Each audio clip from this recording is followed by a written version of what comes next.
And welcome, ladies and gentlemen, to the Upsurge Minor League Finals. Coming to you live. We are excited to be here today. My name is Orbital. I am joined here by Hypertension. How are you doing today? I'm doing okay. Second time I've been called into emergency service here, but hey, I'm here. More UML action. This time we have the grand finals, and it does not look like the title was changed on the screen. We will get that change very quickly for you. But yes, once again, this is the Upsurge Minor League Finals between, honestly, two teams that we did not expect to make it this far. We have Dawn Esports Phoenix coming from the upper side of the bracket, and Team Very Nice from the lower side of the bracket as well. Both these teams knocking down some perennial powerhouses to make their way here to the finals. And I mean, what a journey it has been for both of these third place teams out of the regular season. Yeah, These sorry about that guys. again. We're still trying to change it. I say make sure all of the things, so make sure Nightbot hasn't had any issues. So apologies for the delay here. It's a little bit scuffed. NA production. We blew all the budget on UPL last night. Sorry guys. It is okay, but to give you a little bit of information behind these teams, these two teams were honestly slated to not make it as far. Um, Don Phoenix arguably had a fairly hard lineup they had to face off. I believe against it was the MSUD team, who were finished, I believe, first place in their group, and they ran through the bracket fairly well. So honestly, seeing Don Esports Phoenix here is one of the more interesting things. However, again, they do come from a line of a very strong organization. On the other side, Team Very Nice as well had to deal with some perennial powerhouses. They ran through, though, both of these teams only dropping, I believe, one game between it was, I believe, the round of 16, the quarterfinals, and the semifinals matchups as well. Mm-hmm. So they've done very well in basically saying and solidifying the fact that they deserve to be here.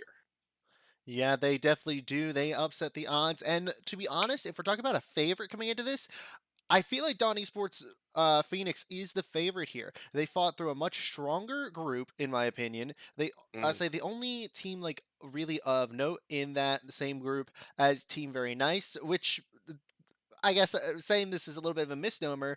Uh, in the group stage, at least, was the Gray Buckeyes. I felt like Alarion Gaming was a little, I would say, it was a little bit too wishy-washy for my taste. And mhm. Lane Zero Tempest, despite getting into the semifinals, we kind of saw what happened between Team Very Nice and Lane Zero Tempest, and what was one of the more dominant 3-0 stomps, in which Lane Zero Tempest even FF'd two of their games. And I mean, again, we promote playing out the game as long as you can and trying your Yeah. hardest. But FFing, when a team of this caliber FFs, I feel they understand that the weight and difference between the games is just too difficult, right? There is a point in most games where you have to sit there and be like, okay, what can we do to kind of recover? And one of the best ways to do that is just to call it off, hard reset, try and get back. Obviously, again, the reset didn't really work there, but still, it was a good attempt. But forcing your team to FF not once, but twice is an immaculate showing on their part. So I am excited to see what they can pull out here. Do keep in mind, though, as we did get updated, Ari will be subbing in for Team Very Nice, I believe. Hmm. They do have one of their regular subs currently playing for the mid lane. So we'll have to see how that goes up against the side of Dawn Phoenix. Very excited to see what they can pull out here. Yeah, I am very interested to see. I haven't been able to do much research into these players in specifics, but as we are getting into draft, one thing I would like to point out is there are two very big elephants in the room as far as this patch and the picks on it. We'll actually make that three because I forgot about the Mordekaiser when I said that. The other two are the Diana and the freaking Aphelios. If Aphelios is not banned, both of these teams are absolutely just not drafting with a brain. No, and Aphelios obviously only 1 week out from the initial release, and many people have been picking him up and enjoying the ability of this player, of this character at least. And honestly, when you watch a character that has 5 different guns, has an ability to swap them out and utilize their skills individually as well as integrate it into the kit, you have to realize he is a massive all-arounder. So far, we see the Mordekaiser and Ari banned off the table. Hmm. Dawn Phoenix are definitely, I feel, either going to pick or ban. Definitely look to pick the Aphelios as they do ban out a Yeah, jungler. because the guys, if you haven't seen Aphelios, Aphelios is absolutely monstrously, just disgustingly strong. But then again, so is Diana here. One thing that changed with the Diana is that they swapped around the ratios, but the big thing about it is they changed her E and her R. They swapped those abilities. So now her R is, I say her ultimate is an AoE pull into her. It is a very strong team fighting ability and gives Diana a lot, and I mean a lot more power as a primary engage threat because of the damage that it does as well. Her dash now does less damage, but it's on a much, much lower cooldown, and it's so easy to reset with the Moonlight now. It's so much better for her laning phase, and she's become one of the more oppressive early to mid-game assassins. Basically, she has turned into an AP version of Talon.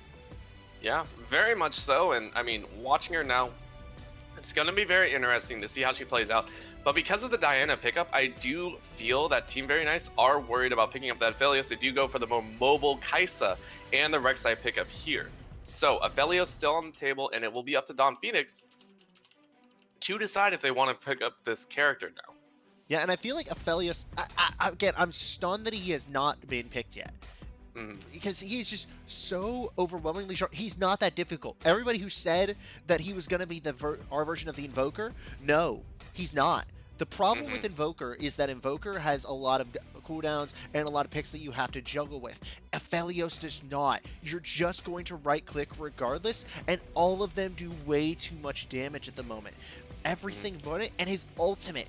By God, his ultimate is one of the highest damaging spells I have ever seen in any game, let alone just League of Legends. It is ridiculous how powerful this champion is, and I feel like Dawn Esports Phoenix might have just won Game 1 by picking the Aphelios. I've seen a 1-4 Aphelios wipe a team with an ultimate. Yeah, it is extremely strong. It also has the potential to be an AoE CC depending on when you ult. Obviously, a lot of his combo cuts in. The thing is that I do want to state out is we do usually see Aphelios run with a lot more poke or utility champions, not really the hard engagers like Leona. So, I think one of the main ones was like Aphelios and Senna was a huge combo that I've seen picked up lately. yeah, and when I see this kind of composition right now, I'm seeing a Leona that can help enable the Aphelios. And if he gets snowballing, good luck, because his snowball is basically the size of Mount Everest if it started falling upon itself after doubling in size. Yep, we did get confirmation that is a Syndra ban coming out from the side of Team Come Very on, Nice. guys. That is a Syndra ban, so we are starting to see some mid lane bans. The reason for this is it is interesting that they banned out Syndra. It's because they're not sure if Diana is actually going jungle, I feel, or mid lane. So they're banning out some caution champions. So that is another thing about the Diana rework, is that it has more focused her power into her mid lane ability and early ganking for jungle, so she has become sort of even more of a flex pick than she was before. The problem for me is that I feel that she's still so much stronger in the mid lane because of the harass that she can put out onto mid lane champions. It's absolutely ridiculous. Yeah, that is one of the scariest things right there. So I'm very, very excited to see what they can bring out here. But again, we do have the Kled ban targeting that top side. Shock Pool, obviously very adept on that champion, so deciding not to give that to him. Last ban coming in here, wondering what it's going to be, and it is going to be the Darius. So Shock Pool being banned out here. I believe that's 2 to 2.5, considering Mordekaiser was banned out in the first round. And what I am taking by these latter bans is that Dawn Phoenix did their research. They saw what Shock Pool could do on the Darius. They saw what he could do on the Kled in last week's games. And there's really no way that either these should have been left up in the first place, but the fact that Team Very Nice didn't pick them really did hurt their situation. And now they're going to be picking that Yasuo. I'm not sure whether that is going into the mid or the top lane. If we're talking about into the Diana, I'm not sure that it seems like a soft counter because of the fact that she does rely on her Moonlight even in the current form. It's just a lot more pivotal than it was in the previous iteration, because where last time you didn't exactly have to land the Moonlight to get the kill with the Lunar Rush. You just Mhm. needed to Lunar Rush in general, and then you could land the Crescent Blade afterwards. But now you have to hit that Crescent Blade, or your damage is significantly neutered due to the dash reset. Yeah, and we do see the Renekton being picked up for that top lane, and right now Dawn Phoenix do have to decide if that Diana is going towards the jungle or the mid lane. I feel it is in. Honestly, I don't know now. That's a That is that I believe that is a mid lane Camille and a jungle Diana. that would be a pretty good swap up in my opinion. Again, Camille jungle has been nerfed, I think, since about 3 or 4 patches ago. Hasn't been relevant for a very long time. And now we just get a Rumble possibly in that top side or mid lane because Yasuo and Rumble can swap. So this is going to be a game of match when you see him, I feel. Yeah, this I think if you are the side of Team Very Nice, no matter which lane you're going into, the Yasuo is going to have a rough time near the game. I mean, overall, I think that blind picking the Yasuo was a little bit of a risk here, and you kind of knew that they had both chances to counter pick you. So that's what Dawn Phoenix did, is they went into double counter pick in this situation. They went with Renekton, who can just hop on top of Yasuo, lock him down, stun him, and then just deal out the damage before he can reasonably escape. And on the flip side, you have the Camille, who is inherently good against Yasuo because of her hook shot, her lack of projectiles, and her ability to lock him down into the baby cage, preventing him from escaping with his dash. Whereas the Rumble, it can go decently into either of these champions, but it has the harder time into Renekton by far. Absolutely. And I mean, even talking about this bottom lane, as we didn't really talk about that Thresh pickup, Thresh being a counter to the Leona, if he plays it right, of course, being able to flay Leona out of the Zenith Blade. But no matter what that bot lane, I mean, we were talking about it, if Aphelios can get rolling, he is completely dumpstered on. However, if Kai'Sa is one of the few ADCs currently that can hypercarry to that extent as well, I feel. Yeah, Kai'Sa is a very good heavy carry, but to say that she can hypercarry to the same level as Aphelios is just... Nobody can scale to the level of Aphelios, in my opinion.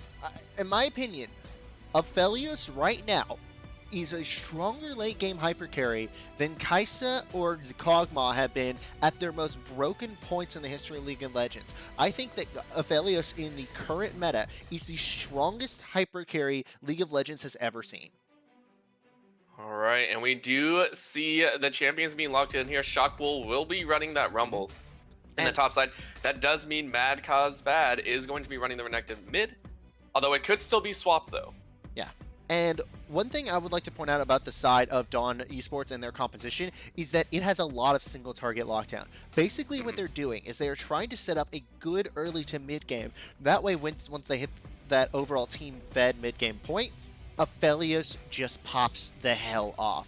He takes all of that Moonlight and he just makes it like it's Majora's Mask, raining down death via the moon on every single person on Team Very Nice. On the side of Team Very Nice, they are also going for the mid game, but in a different way. They want the AoE team comps. They want those big fights. They want the Equalizer into the Steel Tempest, which will then pop into the Last Breath. They want the multi-man knockups from the Rek'Sai on Burrow, so that way, again, Last Breath, as well as the Void Rush to pick off any stragglers. You want the Kai'Sa to just let the Acathian Rain go free, while Thresh sets up everyone around it. You have this big AoE setup, and it can work very well. But if Dawn Esports is playing their composition right, they will never be grouped up as 5. They will have Diana or Camille in one lane, Renekton in the other, and then the Diana can also roam between those, while the Aphelios, who has pretty good wave clear, and the Leona are in the mid lane, just clearing their hearts out, and you cannot get to them because of the CC ability of the Leona and the Diana. Yeah, and that's going to be the game plan looking forward as well. So I am very, very excited to see what they can pull off here. Again, Camille versus Rumble in that top side, and the Renekton versus Yasuo in that mid lane. Where do you think Diana and Rek'Sai are going to look first? Okay, if I am the Diana, what I have to do is I have to get my solo laner snowballing. They are the key to the mid game. Aphelios will scale regardless of what you do. No matter how far he gets behind, he's still going to do more damage than the nuke did to Hiroshima. But Oh those my mid laner, lord. the mid laner and top laner, those have to get ahead. They won't scale nearly as well. In fact, they peak in the mid game. So you have to either hop onto this Yasuo or hop onto this Rumble and make them cry. Make it to where they cannot effectively play League of Legends. All right. And Well, on we'll the Rex have side, it's pretty much the same thing. Get those solo laners ahead. absolutely. Both of these champions do excel in that now. Obviously, both of them having a way to engage. So, as you said, possible solo lane or very much solo lane focus coming out from both of these junglers here. We'll have to see how it works as we do get the new champion Aphelios in that bottom lane for Dawn, Phoenix, as well as Kaisa and Yasuo and all the other great solo carry champions that you love watching in solo queue. But before we go any further, and before we go into intermission, I do want to talk about one of our fantastic sponsors, Kono. Kono, if you are looking to take your game to the next level, it all starts with your peripherals. From keyboards to keycaps, mice, and more, our friends at Kono have got you covered. Kono works with the world's best designers, inventors, and makers to bring you some of the best gaming peripherals around. Kono have been huge supporters of us here at Upsurge and have made generous contributions to our prize pools. If you need to find a new keyboard and more for your setup, we can't recommend anyone better than Kono. For more information, head over to kono.store to check out all they have to offer. That is KONO.store. And once again, ladies and gentlemen, we will be right back after a short intermission with the first game of the Upsurge Minor League Finals between Dawn Phoenix and Team Very Nice. Don't go anywhere.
And welcome back, ladies and gentlemen, to game number one between Dawn Phoenix and Team Very Nice. On the blue side, we have AR actually in the top side, Rapid in the jungle, MCB in the mid lane, and then Ezreal and Applause on that bottom lane. And on the red side, we have the guys from last week. It is Team Very Nice with Shockpool in the top lane, Sit Back in the jungle, Ari hopping in the mid lane, and it's Blue and Banks at 80 carry and support. It looks like these teams are setting up for a standard start. And I forgot to mention that there were actually some notes, some nerfs to Aphelios, but none of them to what made him disgusting. There was a nerf where there was a bug fix where his Q no longer applies on hit effects. That was not intended, therefore it has been removed. In addition to that, Aphelios now does not apply on hit effects twice with Calibrum. When you have the Caliber marks. Caliber being the sniper rifle that is currently on the back of Ezreal's, say, of his Aphelios. So, while that is the case, it's not going to be enough of a nerf. Because what they did is they only nerfed the damage ratio to Infernum by 10, I'll say by 0.1, and the explosion radius was only nerfed by 100. So it's still not enough to match how much damage it reasonably does. Yeah, looks like he is going to start out going to lane pretty calmly here, and we'll have to keep track of how It's Blue and Banks are able to kind of manage this bottom lane. Again, if they can get an early jump, Kaisa may be able to keep Aphelios down, but as you said, he is very strong in that regard. Yeah, and it does look like we have seen a lane swap. MCV and Ari did go to the top lane, whereas Shockpool and AR went to the mid lane to avoid having those unfavorable matchups. Now we're seeing some fighting in the bottom lane. Yeah, a little bit of fighting, and there we go. Ignite goes down onto Ezreal, and a flash forward as well. That's going to be a big jump forward, and that's It's Blue's heal burn as well, and that is so unfortunate as First Blood does go to Applause. Very aggressive, good flash forward as well. A little bit of bug there, but a nice catch once more. That's going to be a play under tower as a 2-for-1 goes down in favor of Dawn Phoenix. And already, Ezreal and Applause going out ahead. And I feel like overall, it may not seem like it was as massive of a win for Dawn Esports Phoenix as it really was, but this is huge. Not only did Aphelios get a kill for Ezreal, but in addition to that, Applause got the kill, but so did Banks. So you now have a kill advantage on your enemy 80 carry, and the support has that extra armor to start tangoing in these fights. It's going to be extremely difficult to set up, but now, speaking of setting up, top lane gank. Yep, and here we go. Ari and Sit Back looking to jump onto MCV, and that's going to be a quick kill. Nice flash out to jump away from Rapid, and a knockup stuns Rapid in his track as he has flash available, but Ari is just going to run him down. That is going to be another kill going over. Flash out and a flash follow-up. One auto attack. There it is. Dash forward and a dash right back out. 2 easy kills for Team Very Nice. Yeah, and that's part of it, is that you cannot lose this early game if you are either of these teams. Whoever loses the early game will end up losing this game. So smart move by Sit Back. They knew that they lost the bottom lane trade, so they had to start moving to one of their solo lanes that I talked about in draft.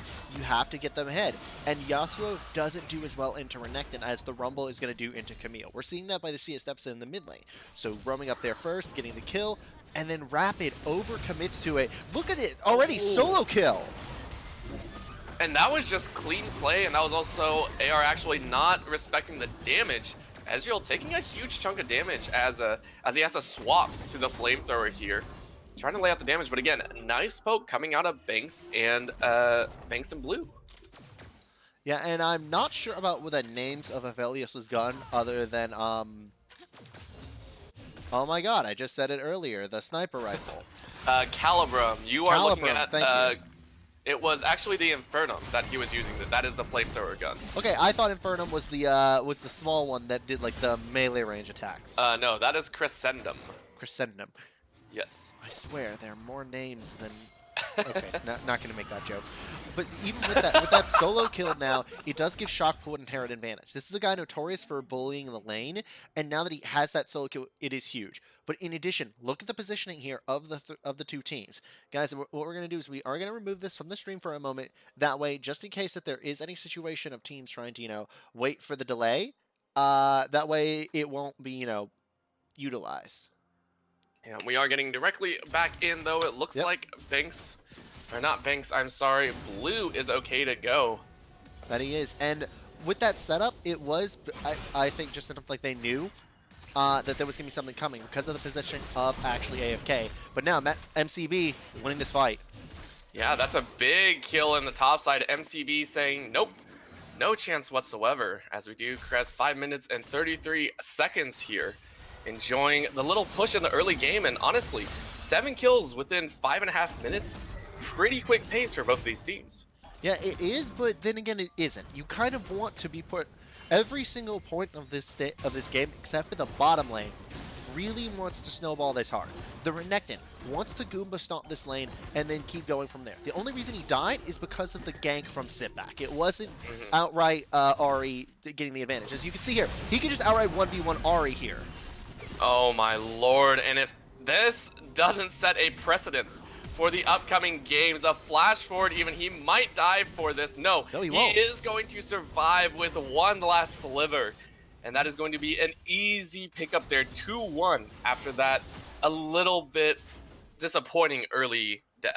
Yeah, and this is now a absolutely disgusting situation for MCB. He has the Ignite, all right? He doesn't have the teleport, so he's going to get to lane a little bit later than Ahri because of the positioning of the wave. But the point is that he doesn't have to worry about his opponent having the teleport either. It's a double Ignite lane, and MCB has the kill advantage. He has 2 kill advantage here, effectively, over Ahri. And that just means he's going to snowball so hard here, it's going to be hard for Ahri to get any sort of CS when MCB is going to be in lane. Unless you are farming underneath your tower, it's really hard as this Yasuo to play into Renekton because of the sheer oppressive capability of Renekton. Yeah, I do want to point out, though, Rapid still on level 5, whereas Sitback has already hit level 6. So, very damaging right now. This is one of the drawbacks to having a Diana jungle. Can't clear as quickly as you would hope. And here we go. Nice jump in there. Nice hook shot out. But that is the ultimate as the Void Rush claims the kill. Sitback with a beautiful tower dive. Yeah, but look at where Rapid is. He's going to try and see if he can chase down the Rek'Sai, try to see if he can catch him on the back.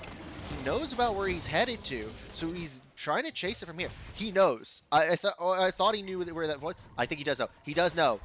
Yep, there it is in the jump forward. Rush. He doesn't get the second, though, but that is going to be the smite, so Rapid takes him down. Nice little shutdown gold as he does walk back, is going to look towards that top side, but gets the blast going out.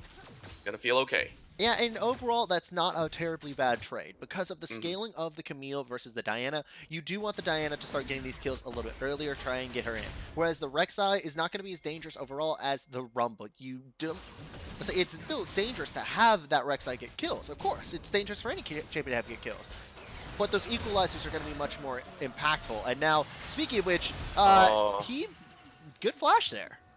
Yeah, very good flash. That was a little unfortunate as he just walked up and got ulted right there. Lost his flash pretty much for nothing, which does give AR actually a little bit of a breather in this mid lane. But not for just long, as ARA is going to get jumped on in a hook as well. Misses, but that is 4 members mid. Meanwhile, on the top side, a nice draw back, and that's going to be a stun as well, as Ahri is killed under tower. 1-for-1 across the board. And in this situation, if I'm Dawn Phoenix, I don't actually respond to this Infernal Drake. It's only 4% AD and AP at this point after those Dragon nerfs. I take the first prick, I take the guaranteed goal, and I run with this. This is not a bad situation and not a bad trade for the side of Dawn Phoenix, because they are snowballing out their main carry versus a 4-man commitment that now has to be responded to. Yeah, ooh, look at that damage coming out. Blue getting chunked out. You ever want to be auto-attacked off-screen? Yes. It was called Zoe on release. No, that was one shot. This is auto-attacks, not skills. Well, that is just straight up auto-attack. You were still auto-attacked in the combo. You had to use it to play Electrocute. That is a fair point. Again, though, Aphelios from off-screen, feeling pretty happy. Equalizer just to try and... It looks like get a little damage down, clear out the wave. I feel like it's like he's a Rumble. He had the wave anyway, because now that's not a short cooldown. He doesn't have cooldown reduction yet. You kind of need to save that, but this is a 3v3 that actually could go either way. really could, but we do see MCB branching off, same as Rapid, so it is getting low. There's the back is hit, wind wall is out, but that is going to be claimed by Team Very Nice. They're going to pick it up and feel pretty good about running them off. Yeah, Team Very Nice did the right thing there. They made sure to edge out and have the Yasuo and the Rumble be the protectors of this Rek'Sai. It was all about sit back being able to capture that Rift Herald, and now we're finding in the bottom lane. Oh, a nice play coming out as Applause is hooked up, but there it is. A nice collapse as the Killer Instinct does make it worth a little bit, but that is a Felios, ladies and gentlemen, as the flash forward. Blue might get the kill. He does get it. A trade 1-for-1, but that's still going to be Banks going down as well. Flash out as well, and the hook under the tower. He might be able to get it as he does.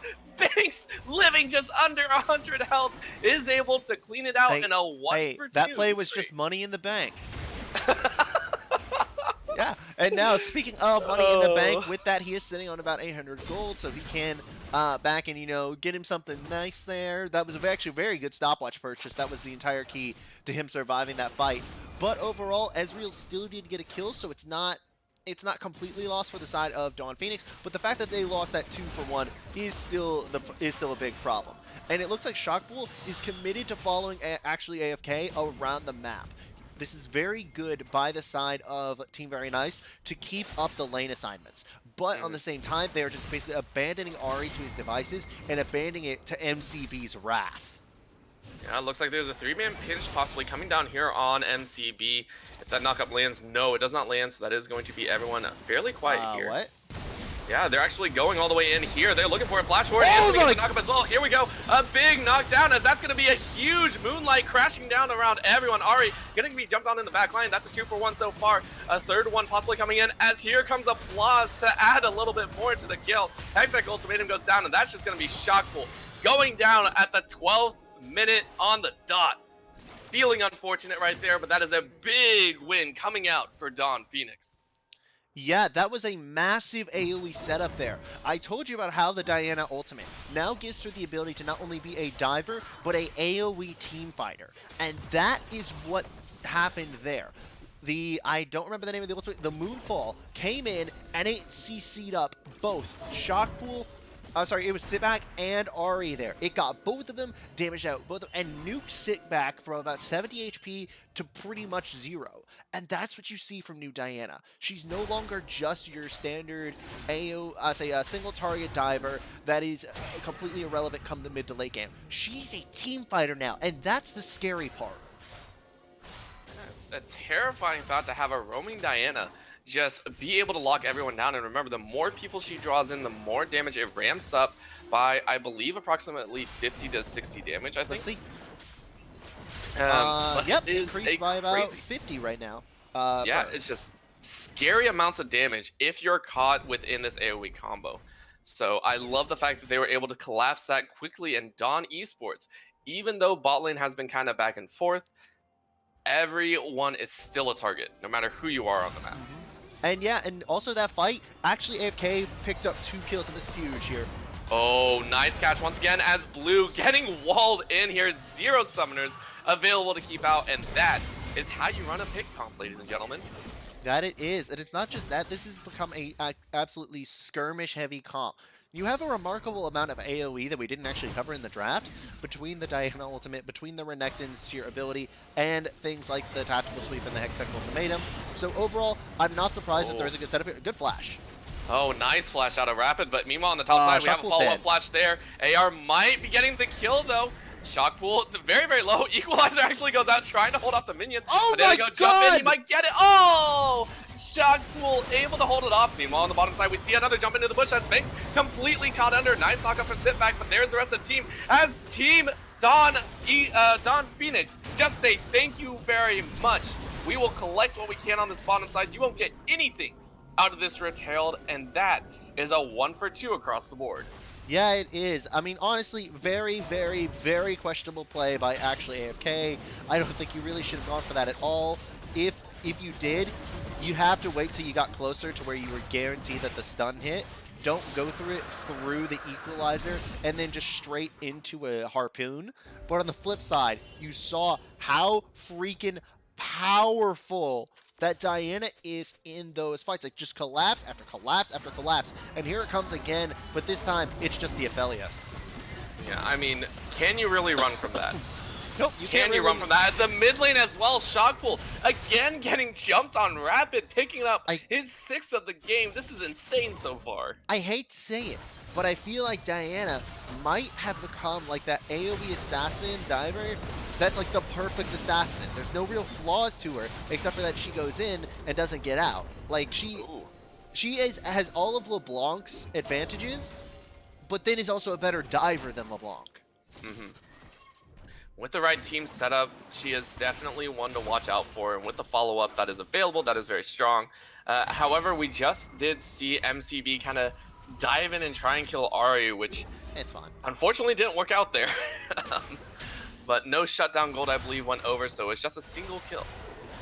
And it's just a single kill, and in return, you get the tower, which opens up the map. That is the entire Tier 1 tower line for the side of Team Very Nice being destroyed. Dawn Phoenix, they are going, let's say, this is the last match we will ever see of Dawn Esports. They are actually disbanding as an organization after this series, which is the end of the Upsurge fall season. And right now, it's looking like Dawn Phoenix. They're trying to make sure that Dawn goes out with a roar rather than a whimper.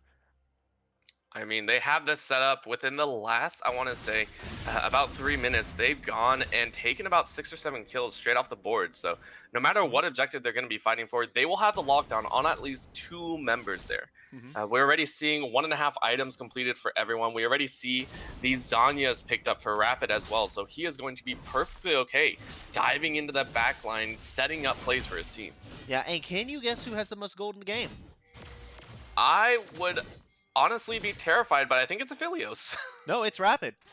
Oh dear, yes, 6 kills will do that. Aphelios has, Rapid has 8,400 gold to the 6,800 of Ezreal's Aphelios. All right, I am very, very much wrong, ladies and gentlemen. Is about 1,500 less than Rapid, and it's MCB. Oh man, that is a terrifying thought to have 8.5k in your pocket by 17 minutes. Equalizer does go out, and the Lantern to try and go to safety, but that is not going to be enough as the rest of the team is collapsing now. Here we go. Nice little knock up there, though. Blue picks up a kill on Applause, but that's a huge moonfall once again as Team Very Nice is sent scattering to the hills as their team is demolished from the AoE Wombo combo. That is Dawn Phoenix as they walk out 3 for 1 right there as the Rift Herald is also dropped. Massive win for them. Yeah, and one thing about this, nobody expects the Lunari Inquisition. The combo of Diana and Aphelios is just so disgustingly strong right now because of the sheer overpowering AoE that they provide. Once you pull everybody in with the Moonfall, you have perfectly set up that Aphelios for a picture freaking perfect setup there, and there's just another kill. Oh. You can't walk in a screen's length right now. A Sitback is the next one being caught. Hook lands, but that's only onto ARA as Sitback just goes down for a double kill. And I mean, I think this Diana pick was immaculate right now. Yeah, and I told you that this would happen. It's not that I'm like some god of prediction. I told you! I freaking knew this would happen! That was just rude. I've that seen was this composition in solo queue. All right, I've seen what people have done with it, and it's so gross. It is gross as an Equalizer goes all the way around, but they say, we don't care, we'll take you down. Applause goes down to a smattering of it's a shutdown.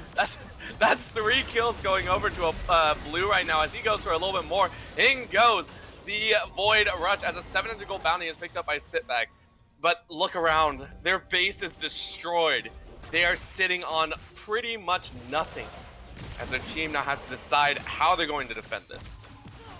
Yeah, I mean, damn. I mean, somebody should pick up that phone on this game.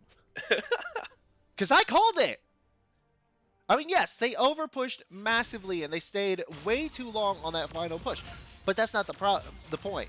They have so much gold in pocket. They have so much advantage right now that they can respawn.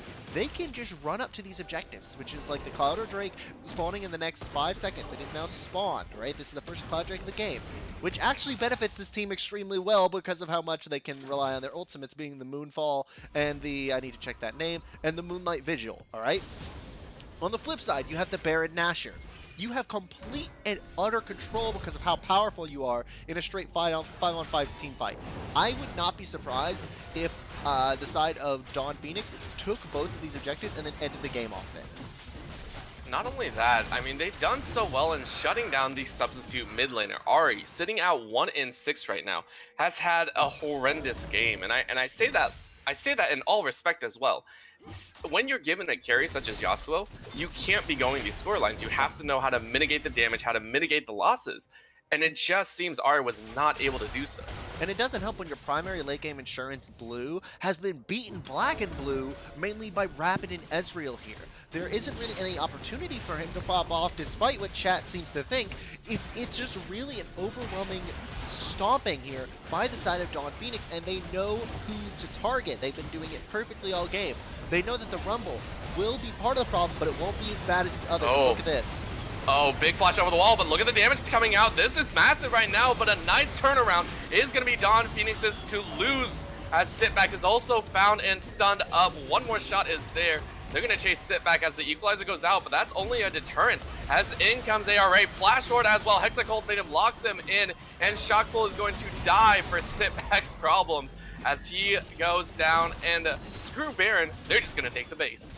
Yes, they are. I mean, there's really no real reason to do anything else other than just end the game here. You have the timers, you have the advantages, you have everything, you have your Aphelios. So yeah, just end the game. Yeah, death timers are just a little end bit the game. low, though. Yep, they're going to try. It looks like they're going to play it a little bit smart, though. They have only 4 members. Diana, who honestly is one of, if not the strongest member of the side of Dawn Phoenix, not there right now. So wisely calling it off, backing up. Remember, they can just do a wombo combo once again if they wish, as they are setting up once again for this Baron. As look at the ward vision from them. Oh, can't even talk now. A Sitback once again getting jumped on, and jungle action means Rapid wins that fight. Yeah, I guess Rek'Sai turned from a land shark into a weasel because that weasel just got popped. Very much so. It's disheartening to watch, Ooh. but nice little pull in there too. But a nice flash out means Ari stays alive, but a slice and dice catches in range, and that's going to be a knock up there as he gets a base. No! A Q from Rapid, it means the death, and they are just fountain farming right now as they get another ace. And that is going to be in 22.5 minutes. Game number 1 going to Dawn Esports. Yes, it was, and that was overall a very overwhelming game. It seemed a lot closer than it really was. Once that snowball started for Dawn Phoenix, it was more so when it was going to end, not if Team Very Nice could come back. It was too strong, even in those situations where they were winning. It was because Dawn Phoenix didn't care, not because they made some sort of immaculate play or some massive outplay. I mean, that is a thing, and having multiple power picks right there means that they are able to show off what they can do. But we will have to see if Team Very Nice are able to bring it back in game number 2. So don't go anywhere. We're not going We'll yet. be right Remember, post-game stats. Post-game stats. Of course, we do have to take a look at those. If you do want to bring them up for us, please. I mean, even taking a look at some of the damage and everything of the sort. I mean, Aphelios and Rapid. Both of those, the Diana and Aphelios, just carrying, I feel, more of those fights than ever. Yep, and it also helped that MCV was so powerful in that top lane. I mean, he just created such an uneven situation between himself and Ari that the Yasuo couldn't be able to set up himself for the rest of the game. It's basically, here's what you have to do, guys. I'm gonna tell you something. It's 4 words long. All right, the first letters are B, D, A, A. Or B-A-D-D, or sorry, B-A-A-D. Take your pick. Take a guess what those words are. It is words to live by. No, can you guess the words? I'm telling you, guess the words. I'm not sure. You'll have to tell me. Come on. B-A-A-D. B-A-A-D. Oh dear. Oh dear. I am not sure. B-A-A-D. Ban Aphelios and Diana. All right, there we go. It's an acronym, not an actual word there, but No, no, no. I'm saying that that is those are the way to those go. are the four letters that the words start with. Oh, okay, okay. So an acronym it is, as we will possibly see that, but we will have to see as we do get into a small intermission, as we do get set up for game number two. So don't go anywhere. We will be right back.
And welcome back, ladies and gentlemen, to game number two between Team Very Nice and Don Phoenix.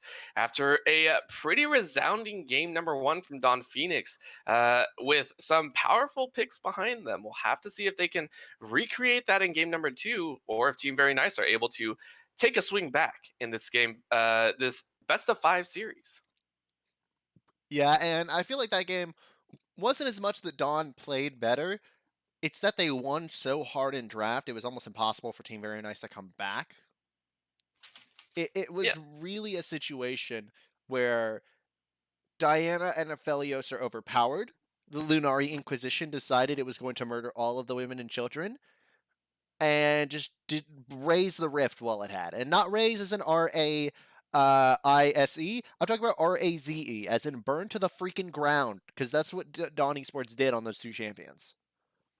Yeah, it's been a crazy time. And I mean, watching those two champions take over the Rift, you have to figure out if you're either going to take them or leave them. And honestly, here, Team Very Nice do have a chance to take one of those power picks for themselves. The problem means is that the other one is going to go over to the side of Mhm. Don Phoenix, and we've already seen what they can do with just one of them. Yeah, and that's the question: is there are two strategies that um that the side of Dawn Phoenix can implement here. They can go with the banning both of the OPs route, or Hmm. they can go with the banning neither of them route and forcing them to either ban one or get one. And given that they ban second in this rotation, they can force Team Very Nice to ban out one of them, whereas they will response ban the other. Yeah, it's pretty much a game, a high level game of Hmm. almost like you can almost think like tic tac toe or chess, right? Yeah. When one move occurs, this whole set action will occur. You don't think of it as singular Hmm. moves; you think of it as full blown sequences. Yeah. So I'm very interested to see Yeah. if One. they're set to go. We are set for the pick and ban phase Mhm. here in And game number 2. I'm excited. yeah, I am too. And again, I see this as a situation similar to how it was in like the Season 5 World Championship. After Gragas was disabled, it became a situation of if you don't ban, if someone doesn't ban both. Say Gangplank and Mordekaiser, it would have been picked along with Rek'Sai and Elise because those were the four like super powerful, overwhelming picks at the time. So right now it's a similar situation. Do you give these players their power picks, or do you have to use bans on Aphelios and Diana? But it looks like Team Very Nice missed their first ban because no one can seem to figure out how to use Pro Draft. It was Diana from what we hear Ah, from yeah, I the front know. pages. So it is Diana as well as Mordekaiser banned out and Aphelios. So straight up, Team Very Nice say we're not even playing that game. We're just taking both of them off the table, which does mean Don Phoenix get their pick of the litter for power picks if they so wish. Yes, it does. So that means that the side of Dawn Phoenix, they just get to target ban every single one of their opposing team's champions, and they're gonna make sure Ari, Olaf, Mordekaiser, gone. So it means they're stuck. I say they're stuck with having to settle for a Zaya when they would have much preferred any of these three champions. And it is the blue side, Team Very Nice. They decided instead of picking any of those, they're gonna just ban away both of the power picks. I mean, they banned that plus the Leona, that applause that actually run before. So 3 out of the 5 Mhm. originally are banned out, and I can understand the first 2, right? But the last one, the Leona, I feel you could have cheated a little bit and not gone for it because I feel that was very specific to the composition that they ran. Yeah, and it was a little. I mean, Leona's just generally one of the strongest, if not the single strongest support in the game at the moment. I Hmm. feel like there wasn't really any sort of situation where you could call a Leona ban bad in this meta, just because Hmm. she is so overwhelmingly oppressive. Whereas a Thresh response here into Rakan, Thresh has a much better time into Rakan. It's Yeah. not even remotely close compared to the Leona, whereas Leona actually does win that matchup in most cases. It's much more difficult for the Rakantu because of the tools that Thresh has to negate the engage, namely the displacement on the Flay and the death sentence with the telegraphed hook. Oh, sorry, with the Yeah. telegraphed engage from the Rakan. Yeah, and we also see the Yasuo picked up in the response to the Akali, and Mhm. Zac being picked up for Rapid, banned away in game number 1. But because of the primary stacked bans from Team Very Nice, they are able to pick it up. So this is now going to be very dangerous, and we'll get to see why it was banned away in game number 1. And one huge thing about this is that this is not the original reworked Zac. This is a reverted Zac. So Mhm. everyone who's thinking, "Oh, well, there's no such thing as a massive combo here," you're wrong. Let's bounce into the last breath. You forget it is basically now a self-cast explosive cast on the Let's Bounce, albeit a much lower like AoE effect. It's Mhm. still a massive AoE knockup that can be set up on top of a already substantial knockup in the Elastic Slingshot. So there's a lot of potential for combo here, and it's still breaking down to Team Very Nice having to ban away not only what's powerful in the meta, but what also works for Don Phoenix, whereas Don Phoenix just has to target ban. Hmm. And not only that, you have to think everything in Zach's kit, except for the W, I believe, can proc that knockup. So it's going to be very interesting how they utilize it and set Yasuo up. This seems like the knockup comp that they want.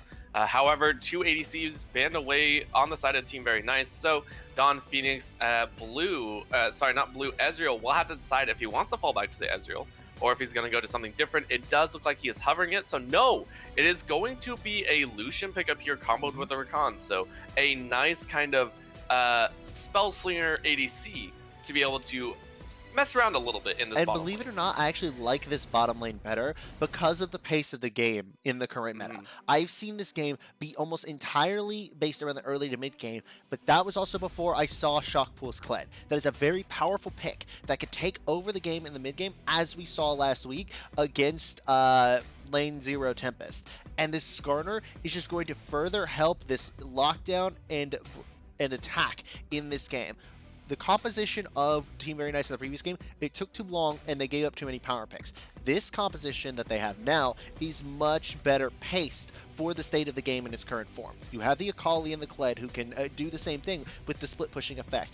The Xayah should be relatively safe, and this is an Ornn. I do not like this pick. I think this is actually a massive mistake for the Ornn. If you're going to pick in this situation, you have to match it carry for carry. You cannot concede the top lane like this, especially against a pick as formidable as Shockpool's Kled. He's known for two champions, technically three including the Mordekaiser, but it's Kled, Darius, and Mordekaiser. Those are his big three, and you just gave him one while just sacking the lane.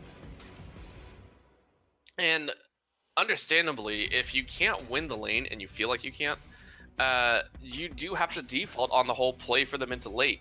The problem is again, if you're on the Ornn, you might just lose too hard instead of stemming the bleeding. So very much so, we'll have to keep watch of that top lane between the Kled and the Ornn and see if Zach can even allow some pressure up there, or Skarner is going to also power focus that lane as well. Yeah, and if you are going to go into this Kled, I think the Camille from last game actually would be a decent pick here, but I think they were going for the overall AoE ultimates for the Yasuo to be able to set up.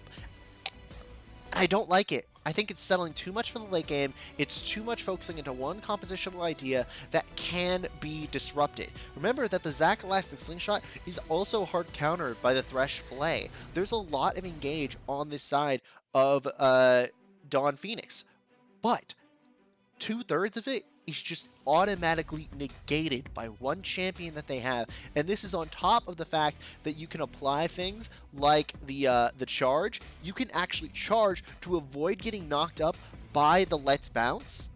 The Let's Bounce or the Elastic Slingshot. If you can click on it fast enough. Now, I don't know if Shockpool is mechanically good enough to do that because it's actually extremely tricky, but it's there. And you also have the Akali and the Shroud, which is going to be hard to click on anyway. Yeah.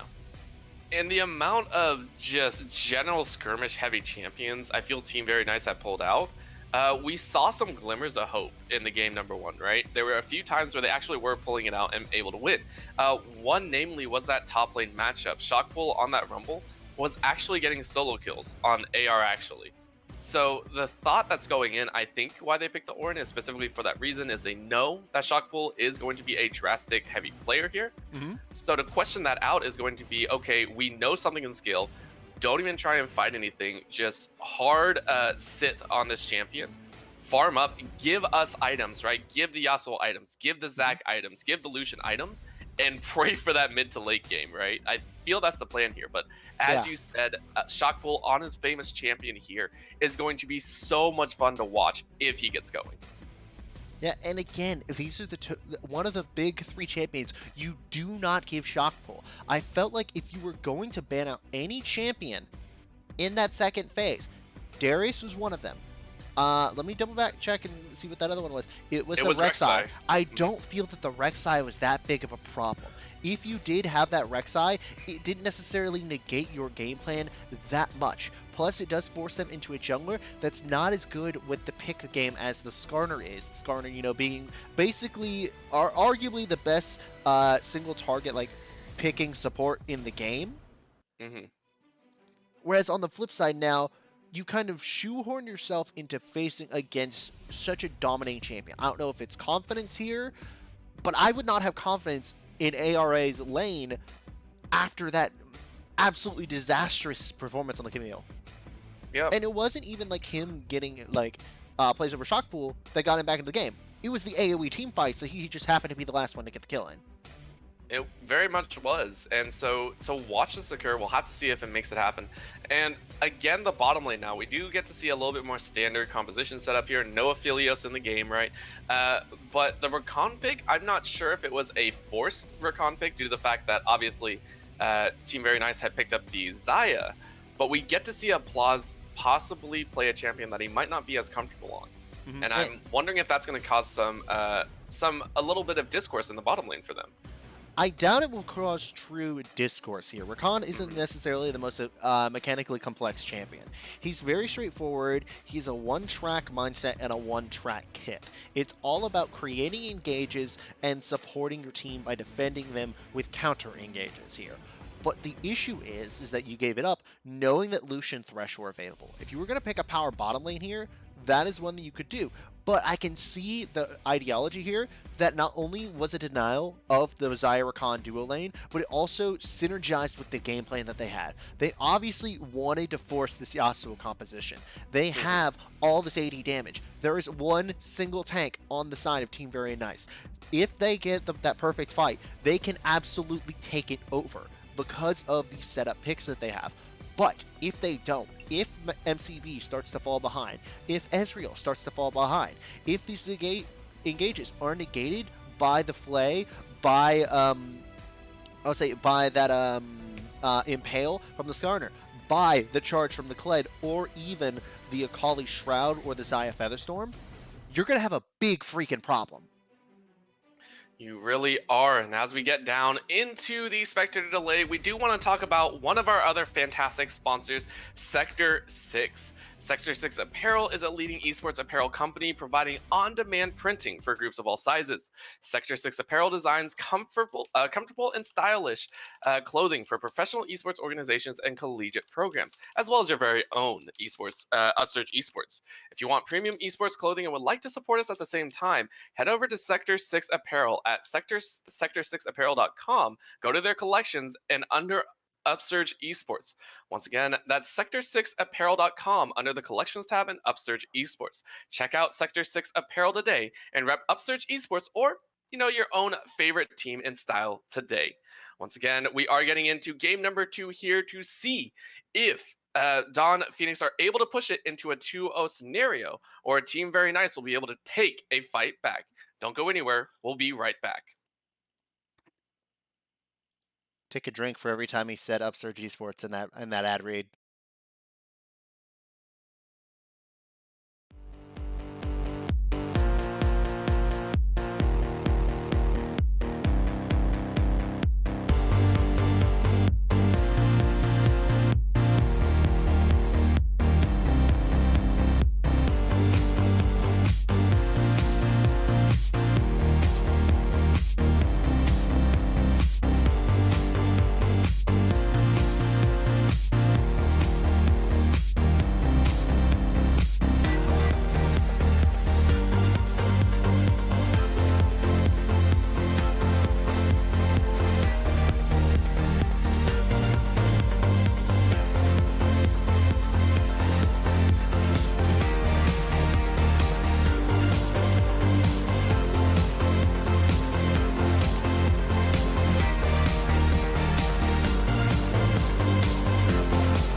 And we are on to Summoner's Rift, ladies and gentlemen. Unfortunately, Orbital is experiencing some technical issues, so he will be back as soon as he possibly can, because the league client decided, hey, you know what?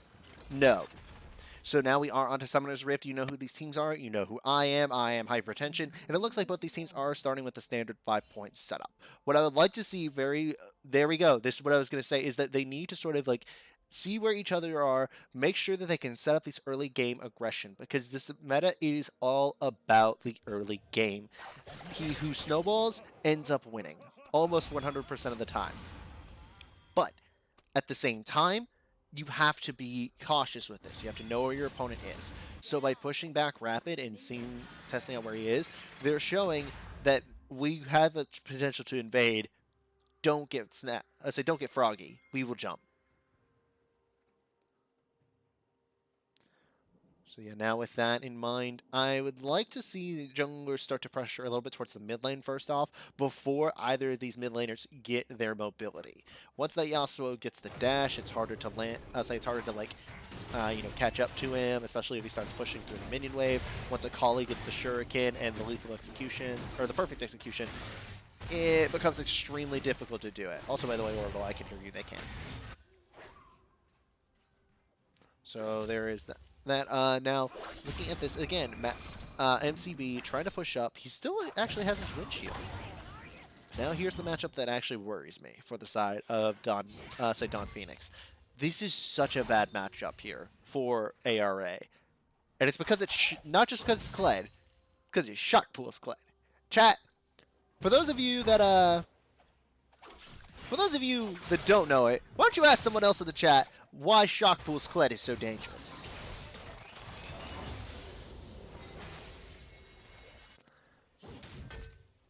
So yeah, right now I would like to see this, as now we talked about it. We talked about it before, why it would be so powerful. Yes, the Ornn does have a decent early game in terms of his actual damage output, but shock pulls Kled. He's very low on the Scarl health, so it will end up going here. I say it will end up getting close, but it's not nearly close enough for any sort of kill pressure to happen. Now we are seeing the dash back in. Shark Pool, no fear on this man. Lots of damage here. Is he going to flash? No, he doesn't even need to. First Blood goes over to Shock Pool here. Now Ahri's in a lot of trouble. MCB is so low. The Ignite is down, but it is Ahri who's going to die. MCB manages to survive in that exchange. Now that is going to be a 1-for-1 across the map, but overall, because of First Blood, the advantage goes over to the side of Team Very Nice. Is now engaged into the bottom lane. That's a lot of damage onto Applause, but even more back onto It's Blue. Dabu D, Dabu Do. He manages to Dabu D out of the way and uses Flash to save his life. All right, guys, we are going to take a short moment to pause and make sure to sync up. I am sitting at, I will be sitting at 3 minutes and 40 seconds.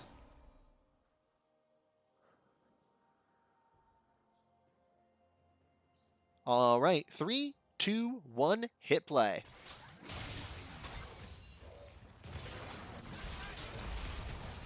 Yes, you are back now.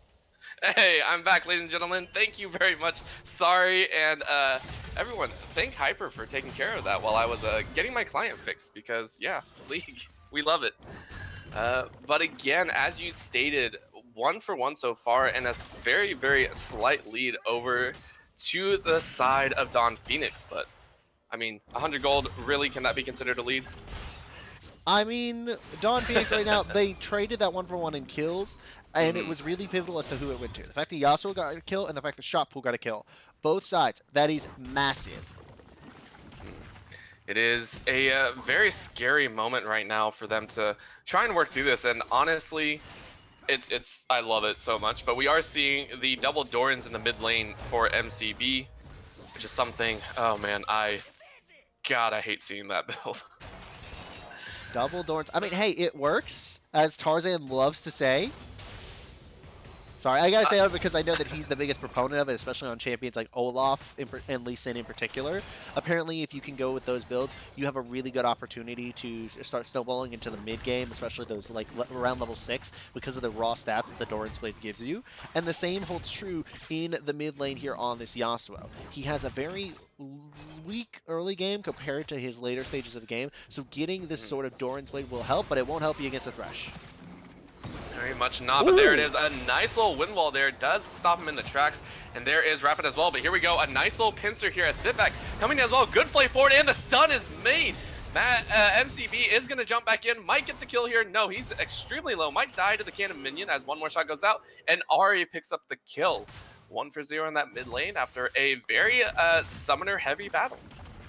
Yeah, and this is very, very, very good for the side of Team Very Nice, because they're also probably going to get a kill up here in the top lane in the next minute or two. But now Rapid, he might have caught an Akali. Yeah, a little bit of damage, only one tower shot though. So, and again, that's one of the frustrating things playing against an Akali is you're able to dash out, you're able to keep yourself at a fairly safe distance. Is it just me, or does that have that Zac have an odd texture to it? It seems overly dark compared to the way the skin usually looks. Maybe a little bit, but I mean, it's a nice little change. I don't know. I like it. He always looks interesting to me. Fair enough. But Yep. one thing I would like to mention about that death there for MCV is that he was protecting Rapid over the course of it. By running to the back, they said, okay, we will shut down the Yasuo, leave the Zac alone, and as a result, it was 1 kill as opposed to 2. If they had sent 2 after each one, then it would have actually been 2 kills for the side of Team Very Nice. So overall, that was very good baiting by the side of Dawn Phoenix. You know, we do have the Dragon being started up by Rapid as well. Sitback might be attempting to try it, but don't know if anyone's going to be able to rotate over and take it. Have to see what he does. Looks like he's still actually going for it just a little bit. And Zac is one of the few that I think can get away with this with how low health he is. Due to the fact that he does percentage health damage. So very nice and happy of him to be able to collect that first dragon. Yeah, and if he does collect this first dragon, it is a Ocean Drake. Very powerful in the early to mid game, particularly for a composition like this that needs that extra regeneration, and they will pick it up. Going to be nice for the laning phase, considering, especially for MCB, I feel, with how much Akalis like to try and poke you out, having that extra health boost and having that extra health regen will definitely help him sustain in the lane. Absolutely will. I mean, there's no real other way to look at it other than just a boost for that laning phase. And now, look at a plus. He's positioning around, trying to see what he can catch. But he has to remember that Flay is just being held as both a additional engage tool but mainly as a negation. Yeah, we actually see top lane fighting a little bit. Nice knock up. Feeling pretty happy. AR actually is still down about 20 CS, but here we go, a nice leap in as well. Big round jump as we do see a knock up as well, and that's going to be Ari taking down with the ignite as well. A nice setup there from Rapid means MCB gets that kill. It isn't Yasuo Gragas, but it's actually the next best thing. So it's pretty powerful of a combo between Zac and Yasuo. The difference between it and the Yasuo Gragas is that while it does suffer a little bit for the AoE factor, it has a lot more laning strength and can allow a Yasuo to get online much earlier because of the far longer range of the Elastic Slingshot, where it can come from the blind spots. And now, actually, AFK is going to be fine. Yeah. Shockbolt just trying to get a little damage down, and this is something that you see a lot with champions that don't have any mana or energy to really expend, is just using that ultimate on cooldown if you know you're going to be fighting and kind of left on an island in that top side. Yeah. Might as well try and get a little bit of pressure and give yourself an advantage. Here we go, though. A little bit of fight on that top side. Shockbolt going all in, and here comes the Orin Horn. The Ram coming out, and a nice knockup as well. He's dismounted, and a triple knock. I don't think Shockbolt's been able to choose where he goes for the last 4 seconds as he is CC'd into oblivion. And Don Esports say, best champion that you have, not today. Yeah, right there. That was a very good collapse and gank into the top lane on to Shockbolt, able to get him slowed down, make sure that he cannot bully this lane anymore. It will allow actually AFK to push out the lane and then reset, come back with some armor so that way he can better go up against Shockbolt. looking through here, I'm very interested. They can keep this up because again, the tempo is heavily in their favor. They're baiting out nice engages in almost every single lane. So Rapid has his pick of the litter to decide where he wants to go and who he wants to target. Nice little jump in, good damage going down. Another leap forward, misses the knockup though. So MCB might be on the run for his life right now, but Ari says he can't do it considering that he doesn't have the ultimate. You are correct, and right now, the state of the game is a little bit as I expected it to. You have Shockbull pushing in the top lane, you have that mid lane kind of going toe-to-toe, they want to be able to fight, but the Yasuo is getting a little bit ahead because of the better focus from Rapid there in terms of getting the mid lane ahead. Bottom lane, snowballing hard because of the CS differential. Now here we go, massive engage. Oh my lord, and there goes Blue, not even allowed to move in that engage, couldn't even flash or ult.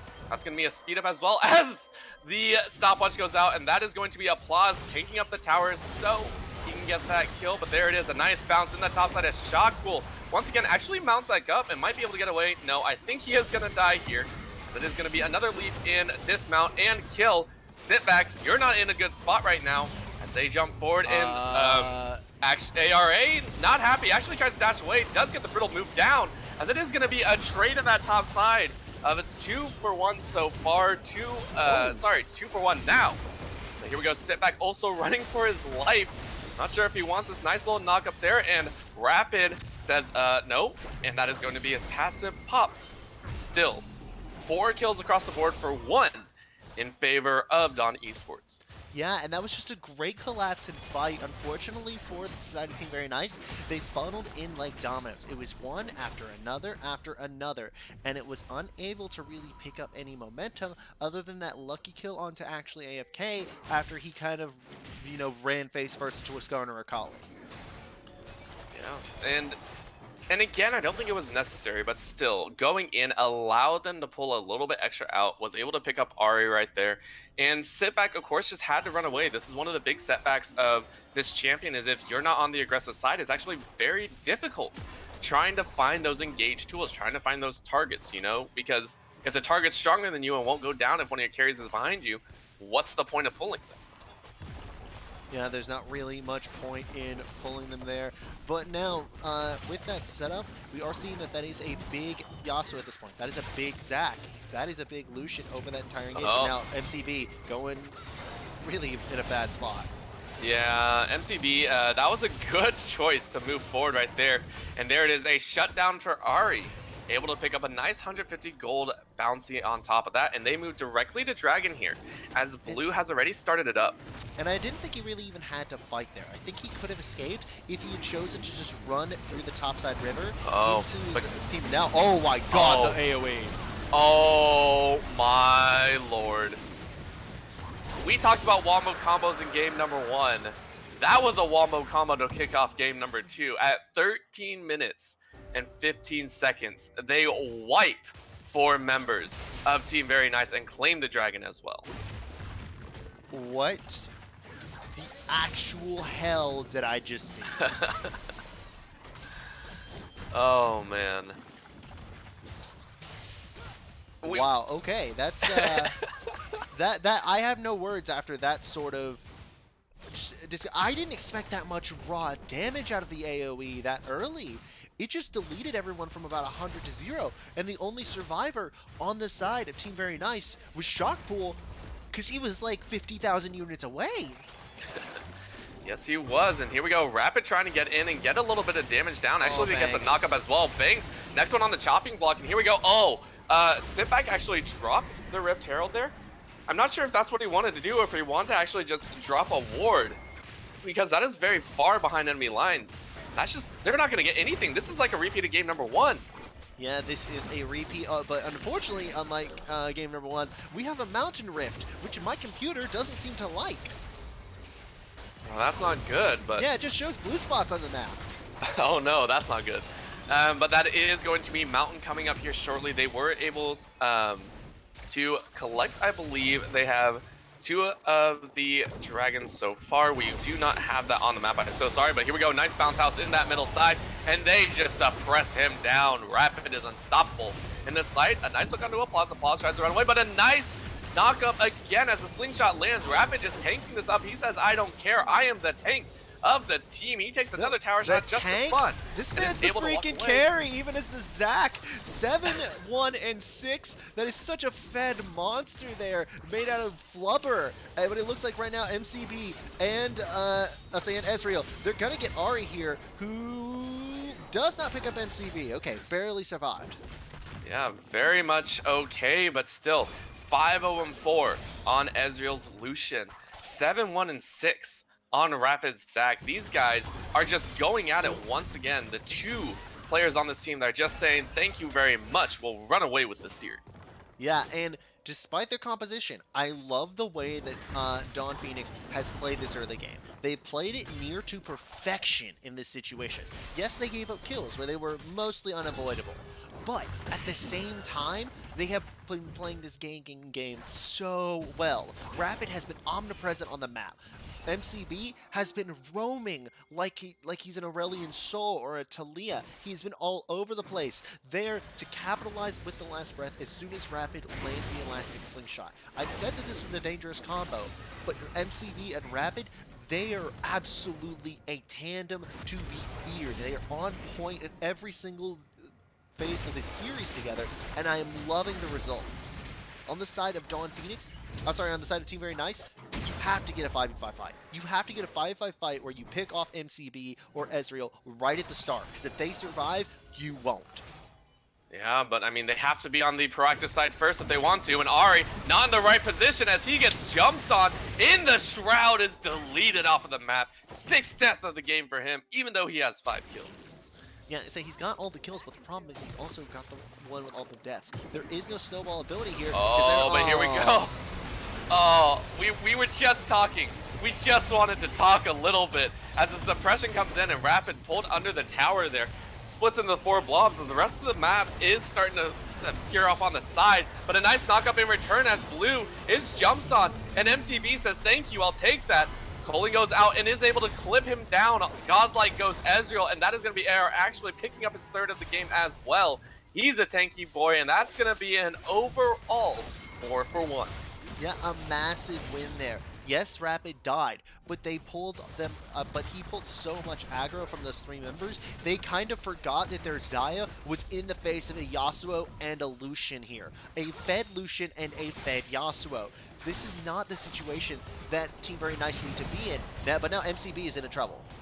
Yeah, and Ari trying to decide if he wants to go in or not. A little bit difficult right there to really decide as the ultimate just came up. So not in the greatest of timings, to say the least. Is gonna land. Wait, why does Zac have a tier? Sorry? Why does Zac have a tier of the goddess? He doesn't use mana. Listen.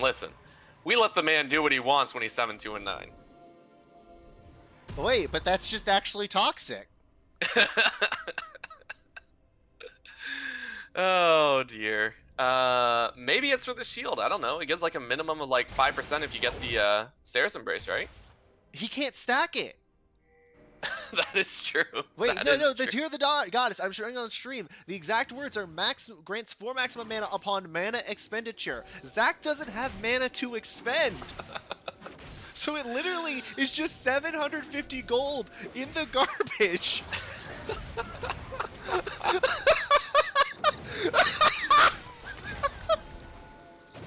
I'm It's sorry. so That is good. the most BM thing I've ever seen in my life. Oh, Oh, my there it god, and there it is. Massive knockups. Oh, there it is. They say we'll go for it as it just feels like despair is enveloping Team Very Nice. They're getting schooled in every which way around the map. Bottom lane 0, 10, and 7 across the board. Xayah and the Thresh not having the greatest of times. And I mean, Dawn Phoenix are just putting on a clinic today. Yeah, and I said that they were the favorite coming in. I didn't expect this. Like, I thought it was like because of the way that we seen Shockpool play last week, the way that we saw Sitback play last week. They are not able to replicate their performances because Dawn Phoenix did their damn research. Not just that, they've also, along with research, yes, they've also been able to pinpoint who they want to go for as, ooh, good damage. Oh, AR actually missed the knockup, so Shockpool is going to survive there. If he had But- that was a kill. Oh yeah. But as you said before, once again, it's the research that they did. They were able to pinpoint where they wanted to strike. They focused on the bottom lane. They focused on the mid lane. They definitely left AR actually just to his own devices and just trying to farm up under tower. And I mean, it's worked so far as we see another knockup, but a fight across the other side as the Lantern is there and the setup is enough as it's a 3-on-3 fight on the top side. This And might go the way that they want. Nice little knockup there, and the bounce house is made. But just look at the raw damage as they close down. The two tanks and the support say thank you very much. We'll take the 3 kills and we'll push on the other side. The thing is, there were no AD carries in that fight. The only AD carry, or like the only damage threat that actually got involved in a fight at all was Ezreal solo killing Blue on the backside. It was literally 2 tanks and a support outplaying a support, a tank, and a Kled. It's just painful. I don't know any other word to say. Demoralizing, disheartening. But to get put into a deficit of 9K at 21 minutes, there's not much else you can do right there, I feel. Yeah, I mean, you wanted a D word there. Damn. We are seeing on the bottom side a little bit of a fight. MCB is actually going in on Ahri as Ahri actually dashes away with the ultimate as well. Not wanting to risk that fight, but that is a Baron up lane, so kind of has to run. Yeah, it definitely does need to run because the Baron minions will deal so much damage while they are sitting there fighting. Yes, Akali has burst, but it's not enough to set up for that, to set up in the middle of a Baron wave. And especially with the fact that Dawn Phoenix have an 11,000 gold lead, I feel like this is another game where it's just over at this point unless you can get a miraculous play like Blue getting a quadra-kill or pentakill off of the Xayah or Sexual Ari getting... What? He completed it. He got the Archangel staff. Right, man. Man, I don't want to have to say that this is against the rules of BM. Oh, he did it. But I feel like this is actually against our BM rules. He did it. He did it, ladies and gentlemen. As we see another jump. He gets traffic on the kill. He got the kill. He picked it up. He got it. Oh my gosh, he got it. He predicted that flash so hard. Oh, he did. Oh my god. He got it. He's dead 2 and 13, ladies and gentlemen. As this is just a slaughter fest. The emotes come out as an ace comes out in the 22nd and 45th, or 22 minutes and 45th seconds. The thing is, this isn't AP Zac. This item doesn't give him ability power because of the fact that he doesn't have mana. Well, no. Well, I mean, it gives him the base ability power, but you know what I mean. 50. That's it. That and 20% CDR, yes. But it's just not efficient. But he is having the time of his life as he is 10, 2, and 14, jumping on in, having a great time, knocking people around, keeping people together, as it is going to be the Nexus going down at 23 minutes. That game was a ride. I think that I think that Team Very Nice want to get off of Mr. Rapid's wild ride. that was a game, and Jesus Christ. I mean, looking overall, you can see where they pinpointed the early game, right? Blue and Banks were set behind vastly early. That bottom lane was volatile from start to finish, rapid ganking wherever he decided. And AR actually, we were talking about, his performance in game number 1. This game, he did fantastic, I feel. Keeping Shockpool in that top side and relegated to just farming. Yeah, and I feel like this team of Team Very Nice is just so different without Highly Gifted in the mid lane. I feel so bad because I'm not sure how the game would change with Highly Gifted, but I feel like the team synergy would be better there. The overall team dynamic and the champion pools that they played around for the whole season would be better. So the way that I'm looking at this game, I just look at the fact that they have a sub into possibly the second best player of Dawn Phoenix. And I just feel bad about this. You feel bad, but at the same time, the team has to find ways to rally. Life goes on and issues come up. And so to figure out a way to really come back in this game, you have to find that way as a team. But again, it is very painful when you don't get to play with your star mid laner. Um, that mid lane was honestly MCB with one, I think it was 1 or 2 ganks from Rapid, and then he just took off. So we'll have to see how game number 3 I mean, I is don't able to turn care around. if this is a 3-0. Rapid is my MVP, regardless of what happens in game 3. Hmm. All right, so there you go, ladies and gentlemen. If it's a 3-0, you don't even need MVP because I just gave it to you after game 2. There's your result. But yeah, no, with that, we're going to head to a short break, guys. We'll be right back with the possibly deciding game 3 of the series.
And welcome back, ladies and gentlemen, to game number 3 of this grand finals of the Upsurge Minor League.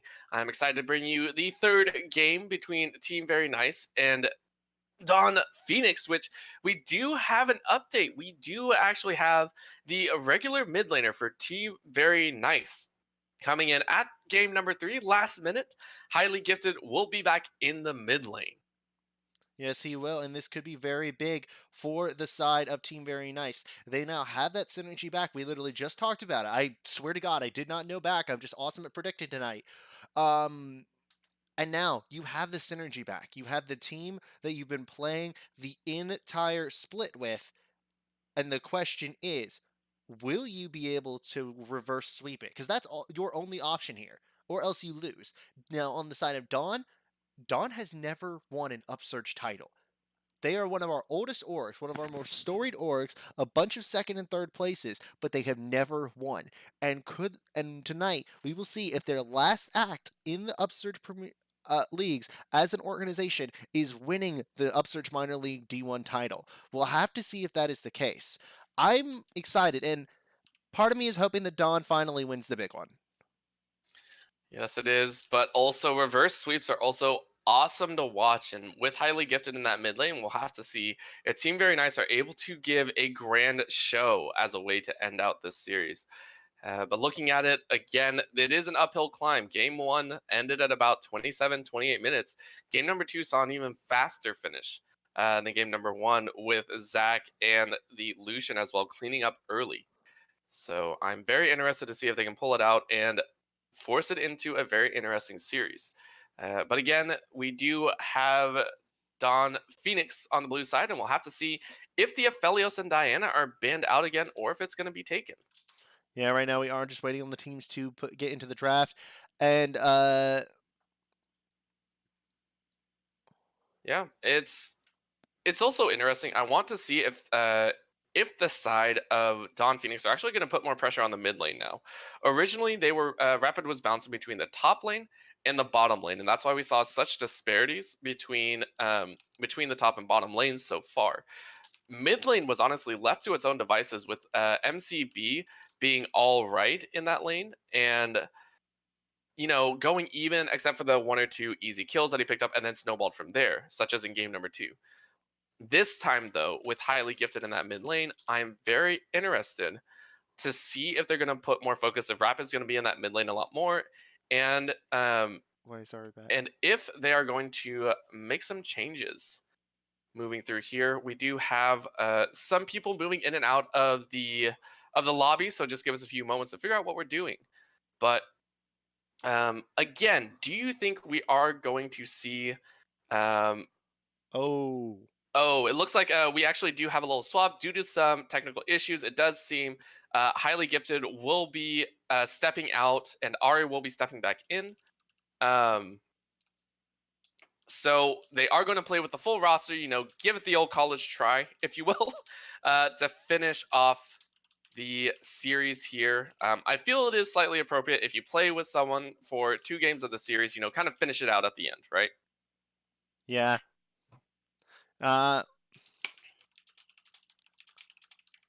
Sorry, I'm trying to conduct this a draft because now it is going to be Ari back in the mid lane, and with that in mind, we are now getting into the draft. So it does look like that Mordekaiser will be the first ban. Yep, and I feel Dom Phoenix have no reason to change up the pick ban phase here. Nope. They did Mordekaiser, I believe it was Olaf, and then the Ari as well, so just keep it consistent. It's worked for them before. Take away the 3 champions that they feel necessary. Yeah, Mordekaiser, Olaf, Ari, and then just round it out with, I guess, Kled wasn't effective in game 2.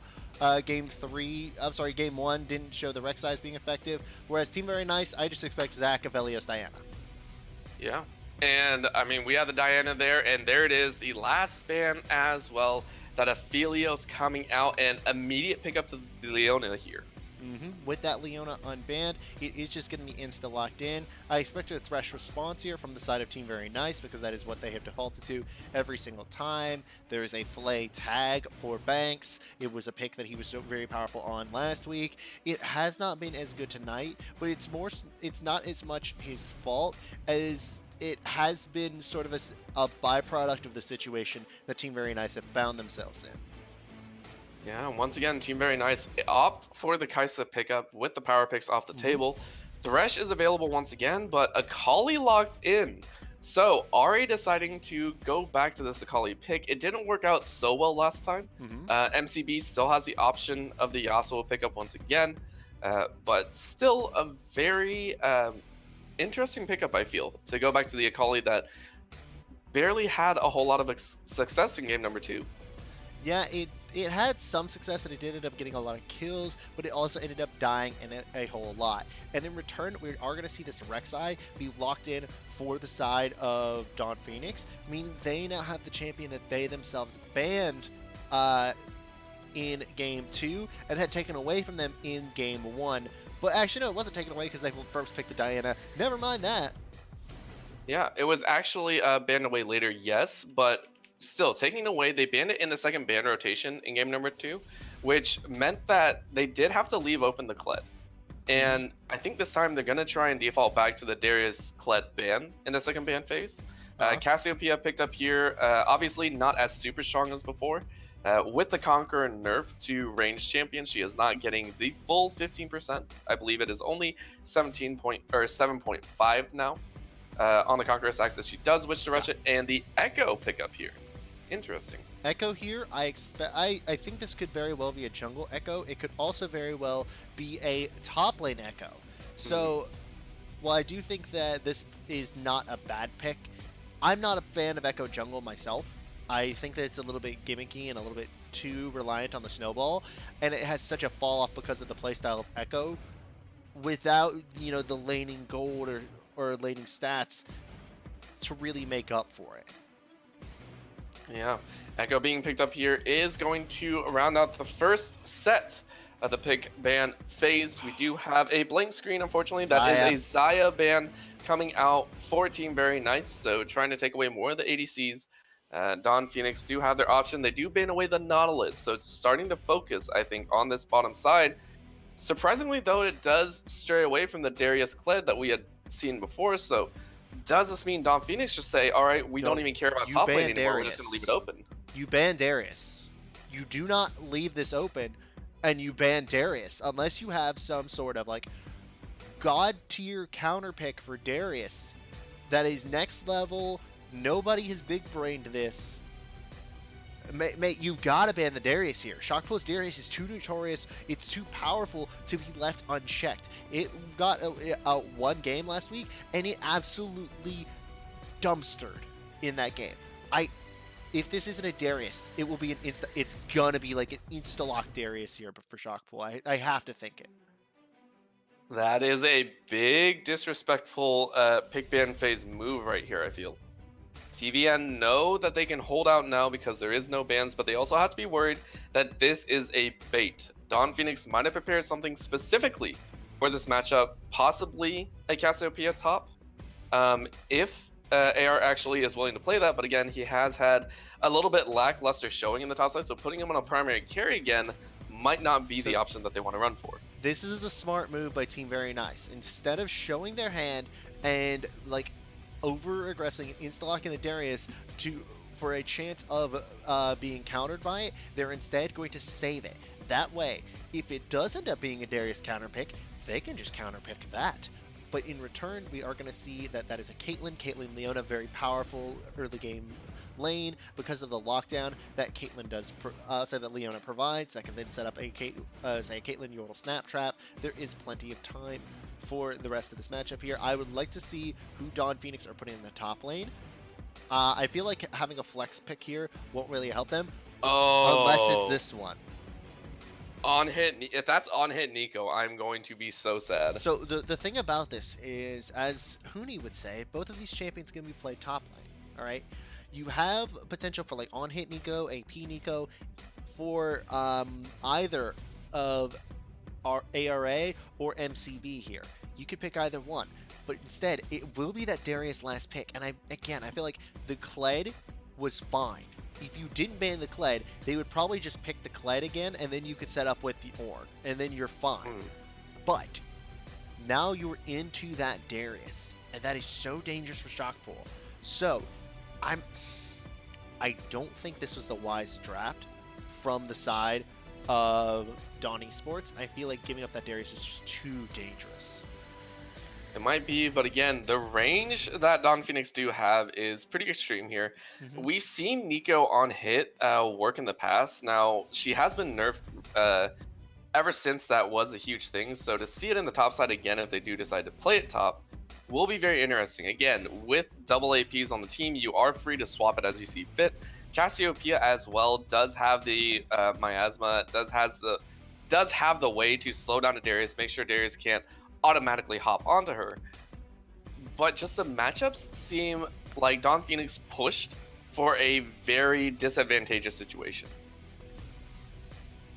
Yeah, I would like to see how these are going to set up, because right now Team Very Nice, they have a good 1-3-1. They have 3 split pushers which they can decide from. Echo, who can consistently gank these lanes with the setup CC from a Darius or from an Alistar.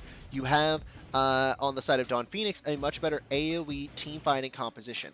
But however, it doesn't have that early game advantage, which they have snowballed off of in the previous 2 games. There's not as much lockdown, there's not as much setup, and there's not as much hard mid-game power. So, what I'm worried about here is that the side of Dawn Phoenix are just going to be rolled over in the early to mid-game if they don't get their foot on the gas fast enough, and the side of Team Very Nice do. Yeah, and there we go. We do see the Nico in the top side. An Echo in the jungle here is going to be the stylized play. Now, do talk to me a little bit. With the Akali matchup, was this a very strong counterpick with the Cassiopeia? Or do you think Ahri will have a little bit easier time now?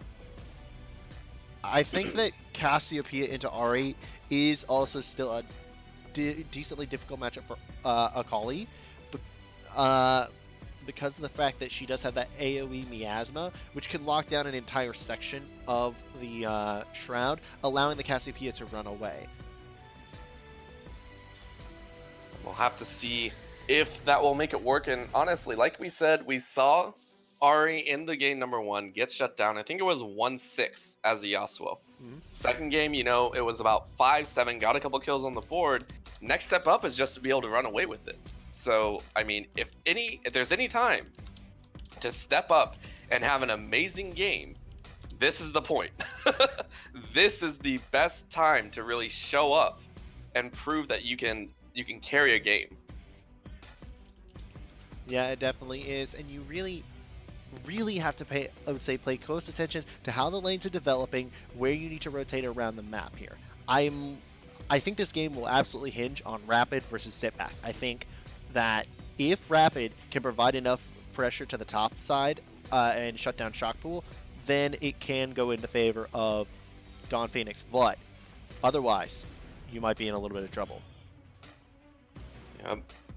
And again, if this mirrors anything, they are fighting for their tournament lives here, fighting for a chance to stay in this game.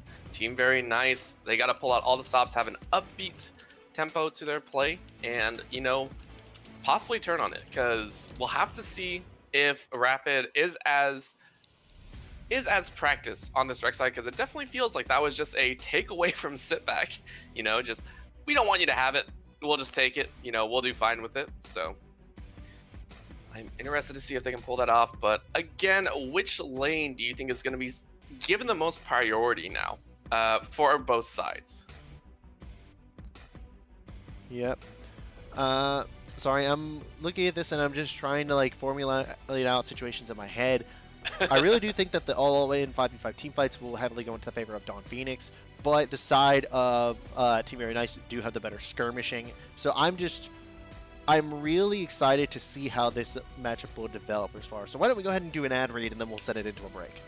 Oh, for sure. I'm excited to see what they can pull off here. But again, before we get into game number 3, we do want to talk about one of our other amazing sponsors, Midwest Esports. Midwest Esports has been around for many years, starting as a small student group out of Wichita State University. Since then, Midwest Esports has grown to be a veteran organizer to tournaments and events throughout the US. They host tournaments for games such as League of Legends, Rocket League, as well as Overwatch, and many, many more. For more information, check them out at MidwestEsports.com. Once again, we will be going to a short commercial break, but please don't go anywhere as we will be getting into possibly the conclusion of the Upsurge Minor League Finals between Team Very Nice and Don Phoenix. Don't go anywhere.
And welcome back, ladies and gentlemen, to game number 3 between Don Phoenix and Team Very Nice. We do have a potential 3-0 series on our hands from Don Phoenix, as they have shown immaculate team play throughout the entirety of this series. We do see a potential invade as well. We do see Nico cloaked as Cassiopeia, but here we go. They all hop right in, and that is going to be a massive kill right there. Rapid also flashing, or not flashing, but is going to run away as 2 flashes are burned. No summoners on the other side, but that is massive summoner advantage plus 2 kills going over to the side of Team Very Nice. Well, that's a different setup from the first 2 games. I mean, if you wanted a fiery start to the beginning, this is it. Darius just went back. He, I believe, picked up, I think, 2 potions there. I believe he picked up all the rejuve beads. No, you started with 500, so you should already have enough money for 3. What he did collect was an extra potion. That's what he got off of that, because each assist, I believe, granted 33 gold. So that's just enough for an extra potion in there. That is a big win in that top side, though, as he has to feel good about his chances of staying in that top side for quite a long time. Yeah, and I feel like where draft was won hard by Don Phoenix in game 1, I feel like they hard lost it in this time because of that Darius. We've seen it go so powerful, and now that is a Darius that that's a Nico with 1 death. That's a Darius now with pots in addition to the rejuve beads. Yes, the Nico has superior range, so it won't be, you know, that really weak laning that we saw in previous matchups that Shockpool had. But at the same time, this is still a Darius that you always have to be wary of because he can pop out for a kill at any point. And it'll also be interesting to tell if they knew exactly who burned the summoners, because figuring out who burned the summoners, which lane you can abuse, is a huge thing. Darius currently has all of his summoners up. Shockpool didn't use any of them. Everyone else did. The only flashes that are currently available are on Banks and Ahri and Shockpool. If the side of Don Phoenix did not properly time those and keep track, that might lead to potential openings for Team Very Nice to actually abuse those lanes. That is correct. And overall, I would be very happy to see if they can keep it up. If not, I would like to see the side of Team Very Nice to take advantage of that. But right now, Rapid is actually taking advantage of the superior early trading by the Rek'Sai to start fighting here in the jungle. Oh, that has to feel so bad. MCV collects a kill on Sitback. Well, you know what's the worst part about that? That's a This Cassia on the with top double side? buff. Yeah, that is on the top side, but ARA, we were talking about it. Shockpool says, thank you. I'll run you down. This is going to be big. Flash forward as AR is now running and actually gets over to Rapid. So Rapid was on that top side feeling okay, so And ARA stays alive. one thing about that, though, is that it was a trade of flashes. Shockpool had to flash himself to be able to start up those kind of fights. Overall, if AFK just rotates back, uses his range, clears it, he should be fine. But he can't get close to Shockpool or else he's done so. Here we go, though. A big fight in that mid lane. Nice little hit there as Ahri does collect the first kill, but this looks like a big win for Ahri as the damage out of Akali is massive. Double kill going over. Feels good, man. Yeah, and he autoed a minion there, did Rapid. Rapid, I'm not sure if that was just misclicks or what was it, but he instead of attacking Ahri, he attacked minions at the end of that fight.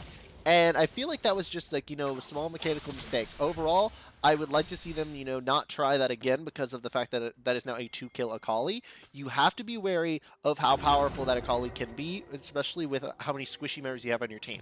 You don't have a true frontline primary tank. Leona is still going to build support items, not raw tank stats. So it's going to be a dangerous situation overall, especially if that Akali gets any more kills under her belt.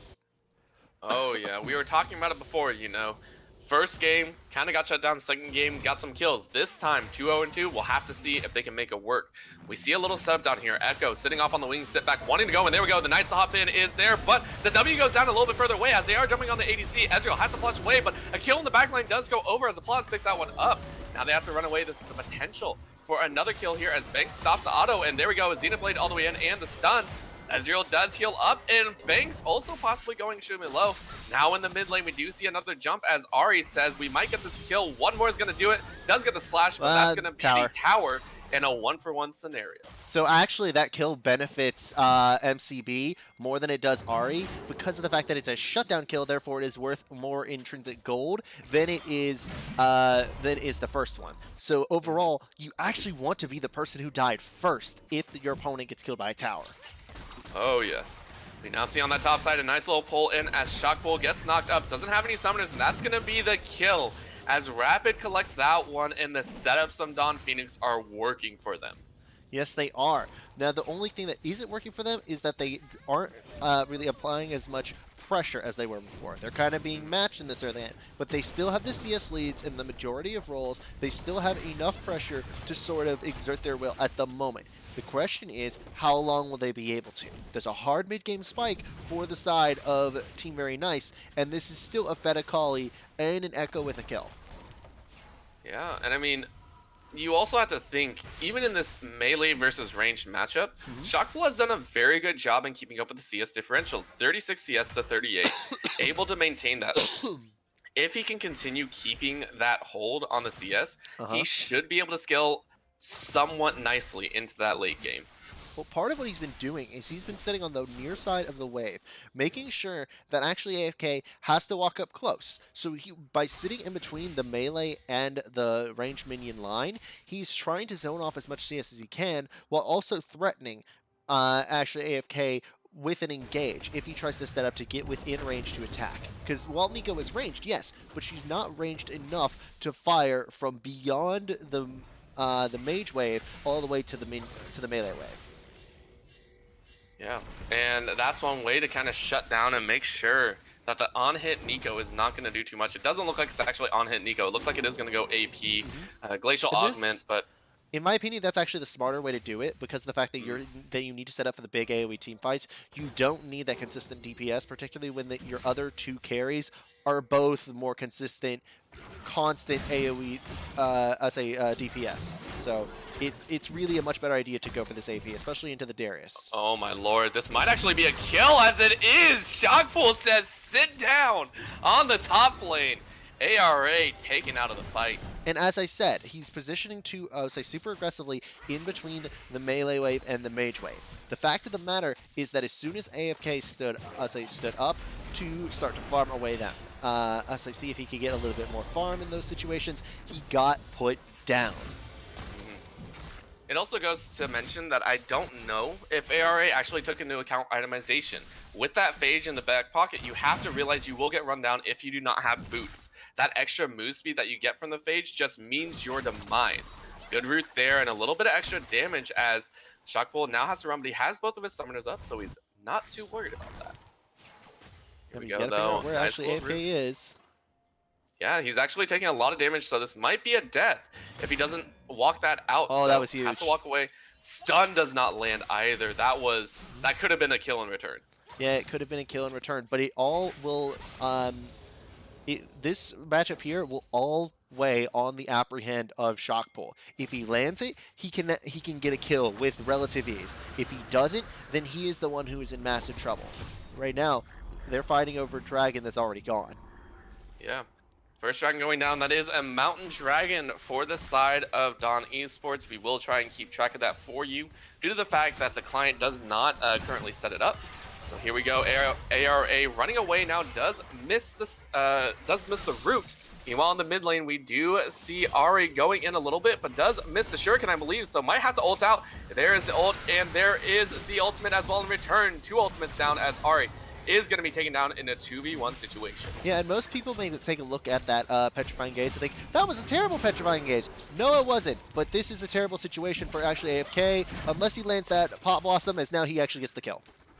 Yeah, he actually missed the healing, and on the bot side, this is just a win across the board, as it is going to be the auto attacks flying fast and furious for Dawn Phoenix, and Ezreal staying alive. One last shot is going to collect it, and that is a 4-for-0 across the board for Dawn Phoenix. Yeah, I talked about how they won draft. They're not executing on it properly. You have to not only snowball this Darius, but not telegraph it so much. You can't have sit back just sitting topside and having it. You have to support this bottom lane, which has been struggling all series and is clearly outclassed. You've been leaving it to its devices as a result here, other than that one gank, which is poorly executed because of the amount of health that Blue had already lost. You're down 40 CS in the bottom lane. Give it some damn help. They do need it, but at the same time, putting so much pressure on the other lanes may be what they're hoping for. Again, though, this is starting to turn into a win for the side of Don Phoenix, but here we go. Banks on the backside, trying to look for an engage here. He does actually get it, gets stunned up, though. 90 caliber net does get him out, but in goes the Killer Instinct as they are looking. Ezreal might go down here. One more stun does do it, but here we go. The rest of the team is here, ready to fight, and the Blue just loses the flash, as it is going to be the Zenith Blade into a kill. MCB picking up the 4th of the game.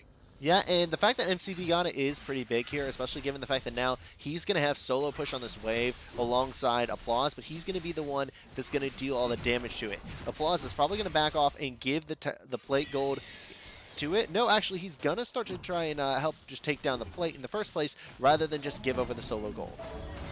Yeah, nice little stun there, and Banks popping the ultimate there. Unbreakable Will has been used as MCB is there. Oh! Rapid tried to go for the stun, and that's going to be actually the kill. I thought the knockup went through. It did not. Remember, it is only a 1-second charge now, as it is going to be the bot lane. Oh! Beautiful petrifying gaze!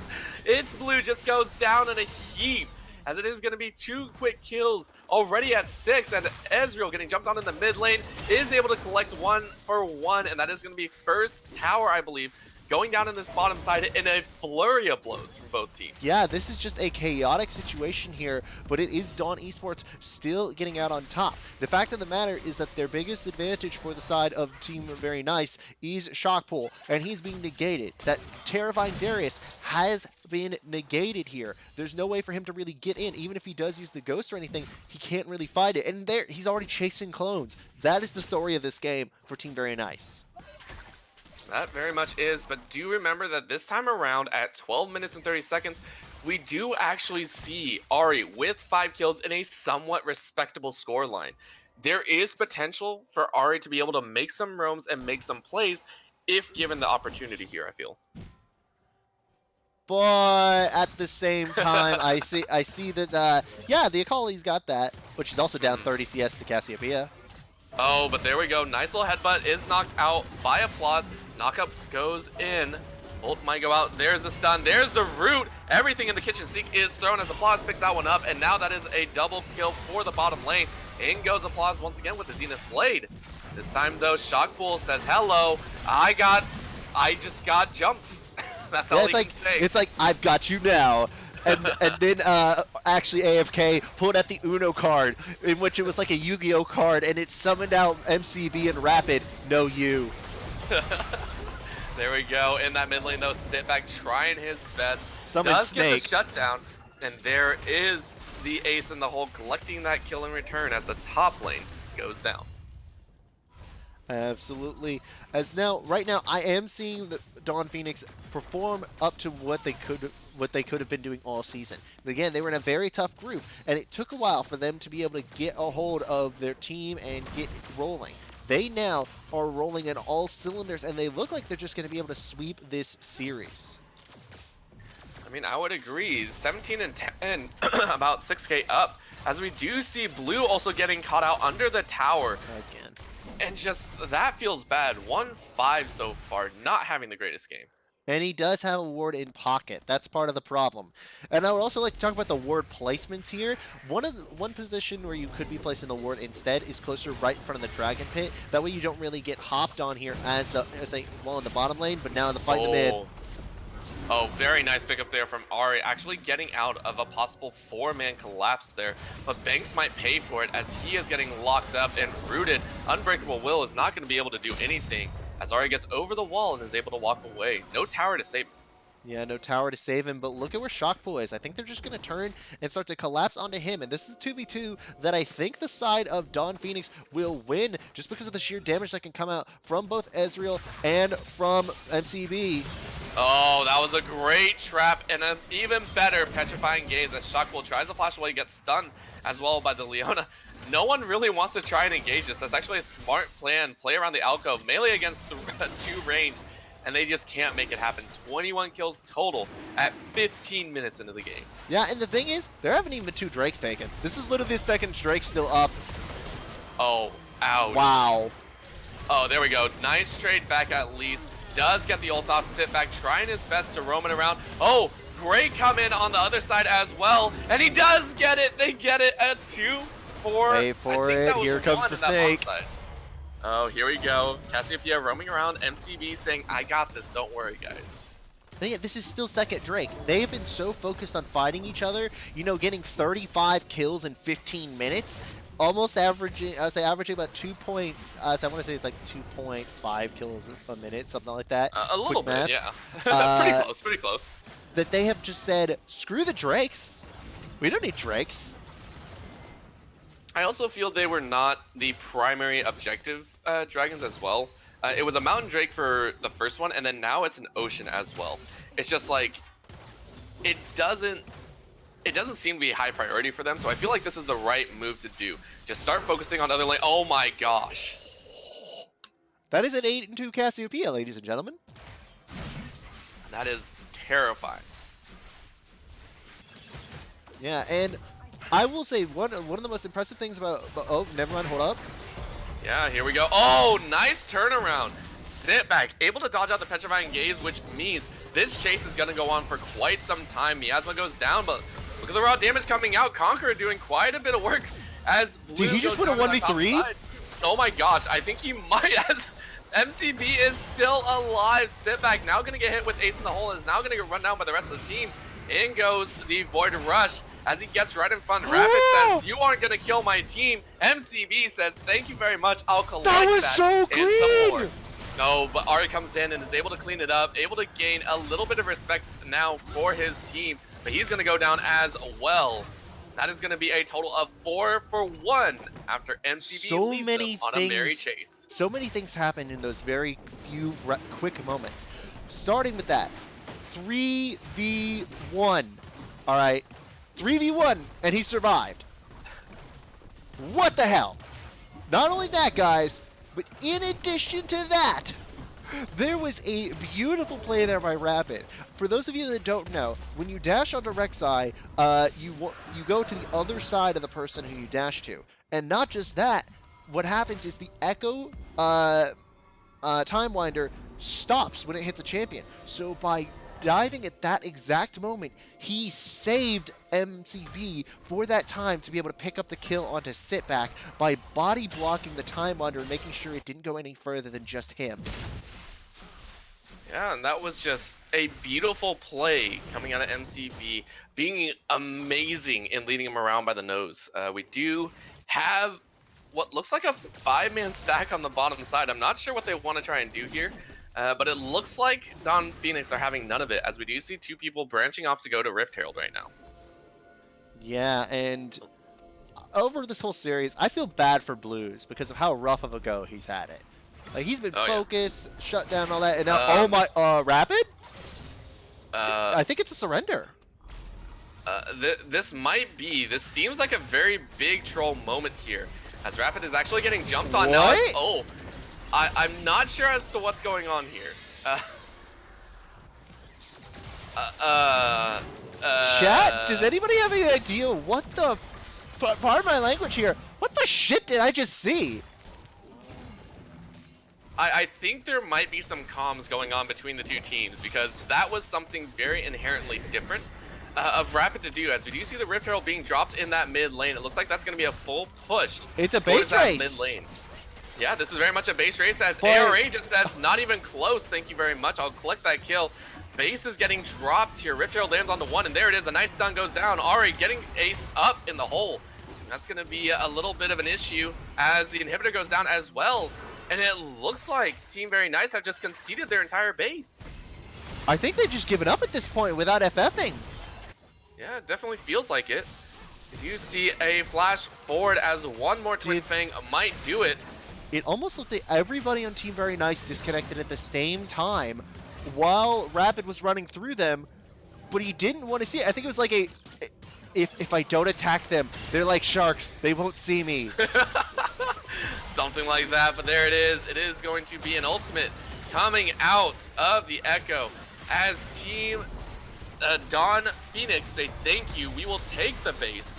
This is our series to lose right now, and we don't plan on losing it anytime soon. Sit back, goes Golden, opposed for the crowd as the Nexus towers are being chunked out. That is Yeah, going they've to conceded. that is a GG coming out from the teams, and it is going to be a 3-0. So it looks like a little bit of fun is that to be had here, you know, just pad the KDA a little bit, you know. Get MCB at all costs. Use everything as blues, farming away. The Nero fiddling as Rome burns there. Congratulations to Dawn Phoenix. Dawn finally claims an Upsurge title. That it is, Dawn Phoenix, your Upsurge Minor League champions. Coming out in a 3-0 sweep, making their way when no one else thought that they were going to be able to do it. Absolutely And taking it in a 3-0 move. Yeah, but that was... I don't know what it is with the finals this go round. But... damn. Damn. This is just... The Upsurge finals this go round have been so climactic because of the one-sided nature of them, unfortunately. And I feel so bad for the losing teams in every one of the finals because I believe all of them were 3-0. No, sorry, no, there was a 3-2 last night, but the final game last night was like a surrender. There was surrenders in the semifinals of UML last week, and then this one where Team Very Nice very clearly just gave up. Yeah, definitely seemed like it, but that also comes off the back of the fact that Dawn Phoenix played immaculately. Mm-hmm. To force a team to kind of just give up hope is it's probably really bad to say. To me, it's an art form. If you're able to control the game to an extent where you force 5 players to not have a choice in how you play, that in itself has to be commended. It wasn't like they were, you know, smack talking or anything. It was just pure gameplay and skill coming out from everyone on the side of Dawn Phoenix. I do want to ask though, you had said it before, but let's hear it again. It's still Rapid. It's still Rapid. Okay, good. Yeah, I'm sorry. MCB played that game phenomenally. That was an absolutely amazing game from MCB. But it's still Rapid. All right. Well, there you have it, Rapid, the MVP of this entire series of the Upsurge Minor League Finals. Your new champions as well of the Minor League. So I do believe we do have some parting words, though, Hyper, if you want to take the floor. Yep, guys. That's it for the fall season. Thank you for joining us. Thank you to the fans. Thank you to the team. Thank you to my casters, graphic artists, the managers, social media staff, even all the way up to Garrett, Hua, and Alvaro. Thank you to my co-caster Orbital for being with me tonight. Hey. It was a lot more fun than I kind of expected when I got called in at the last minute. Thank you to everyone for joining. Guys, the applications for Upsurge Winter, which will, start in I want to say will start in February. The applications open up, I believe, in 4 days. So please go on. We've got a bunch of awesome things planned. We've got updated production coming. We've got, revamped rule sets, say casting. We're going to coordinate on that better. Everything's going to be so awesome, and I would love to see you guys be part of it. Thank you for joining us here at Upsurge Esports tonight. Thank you to Orbital for joining me once again. Guys, I've been Hypertension. We'll see you next time on the Upsurge Leagues. Goodbye and good night.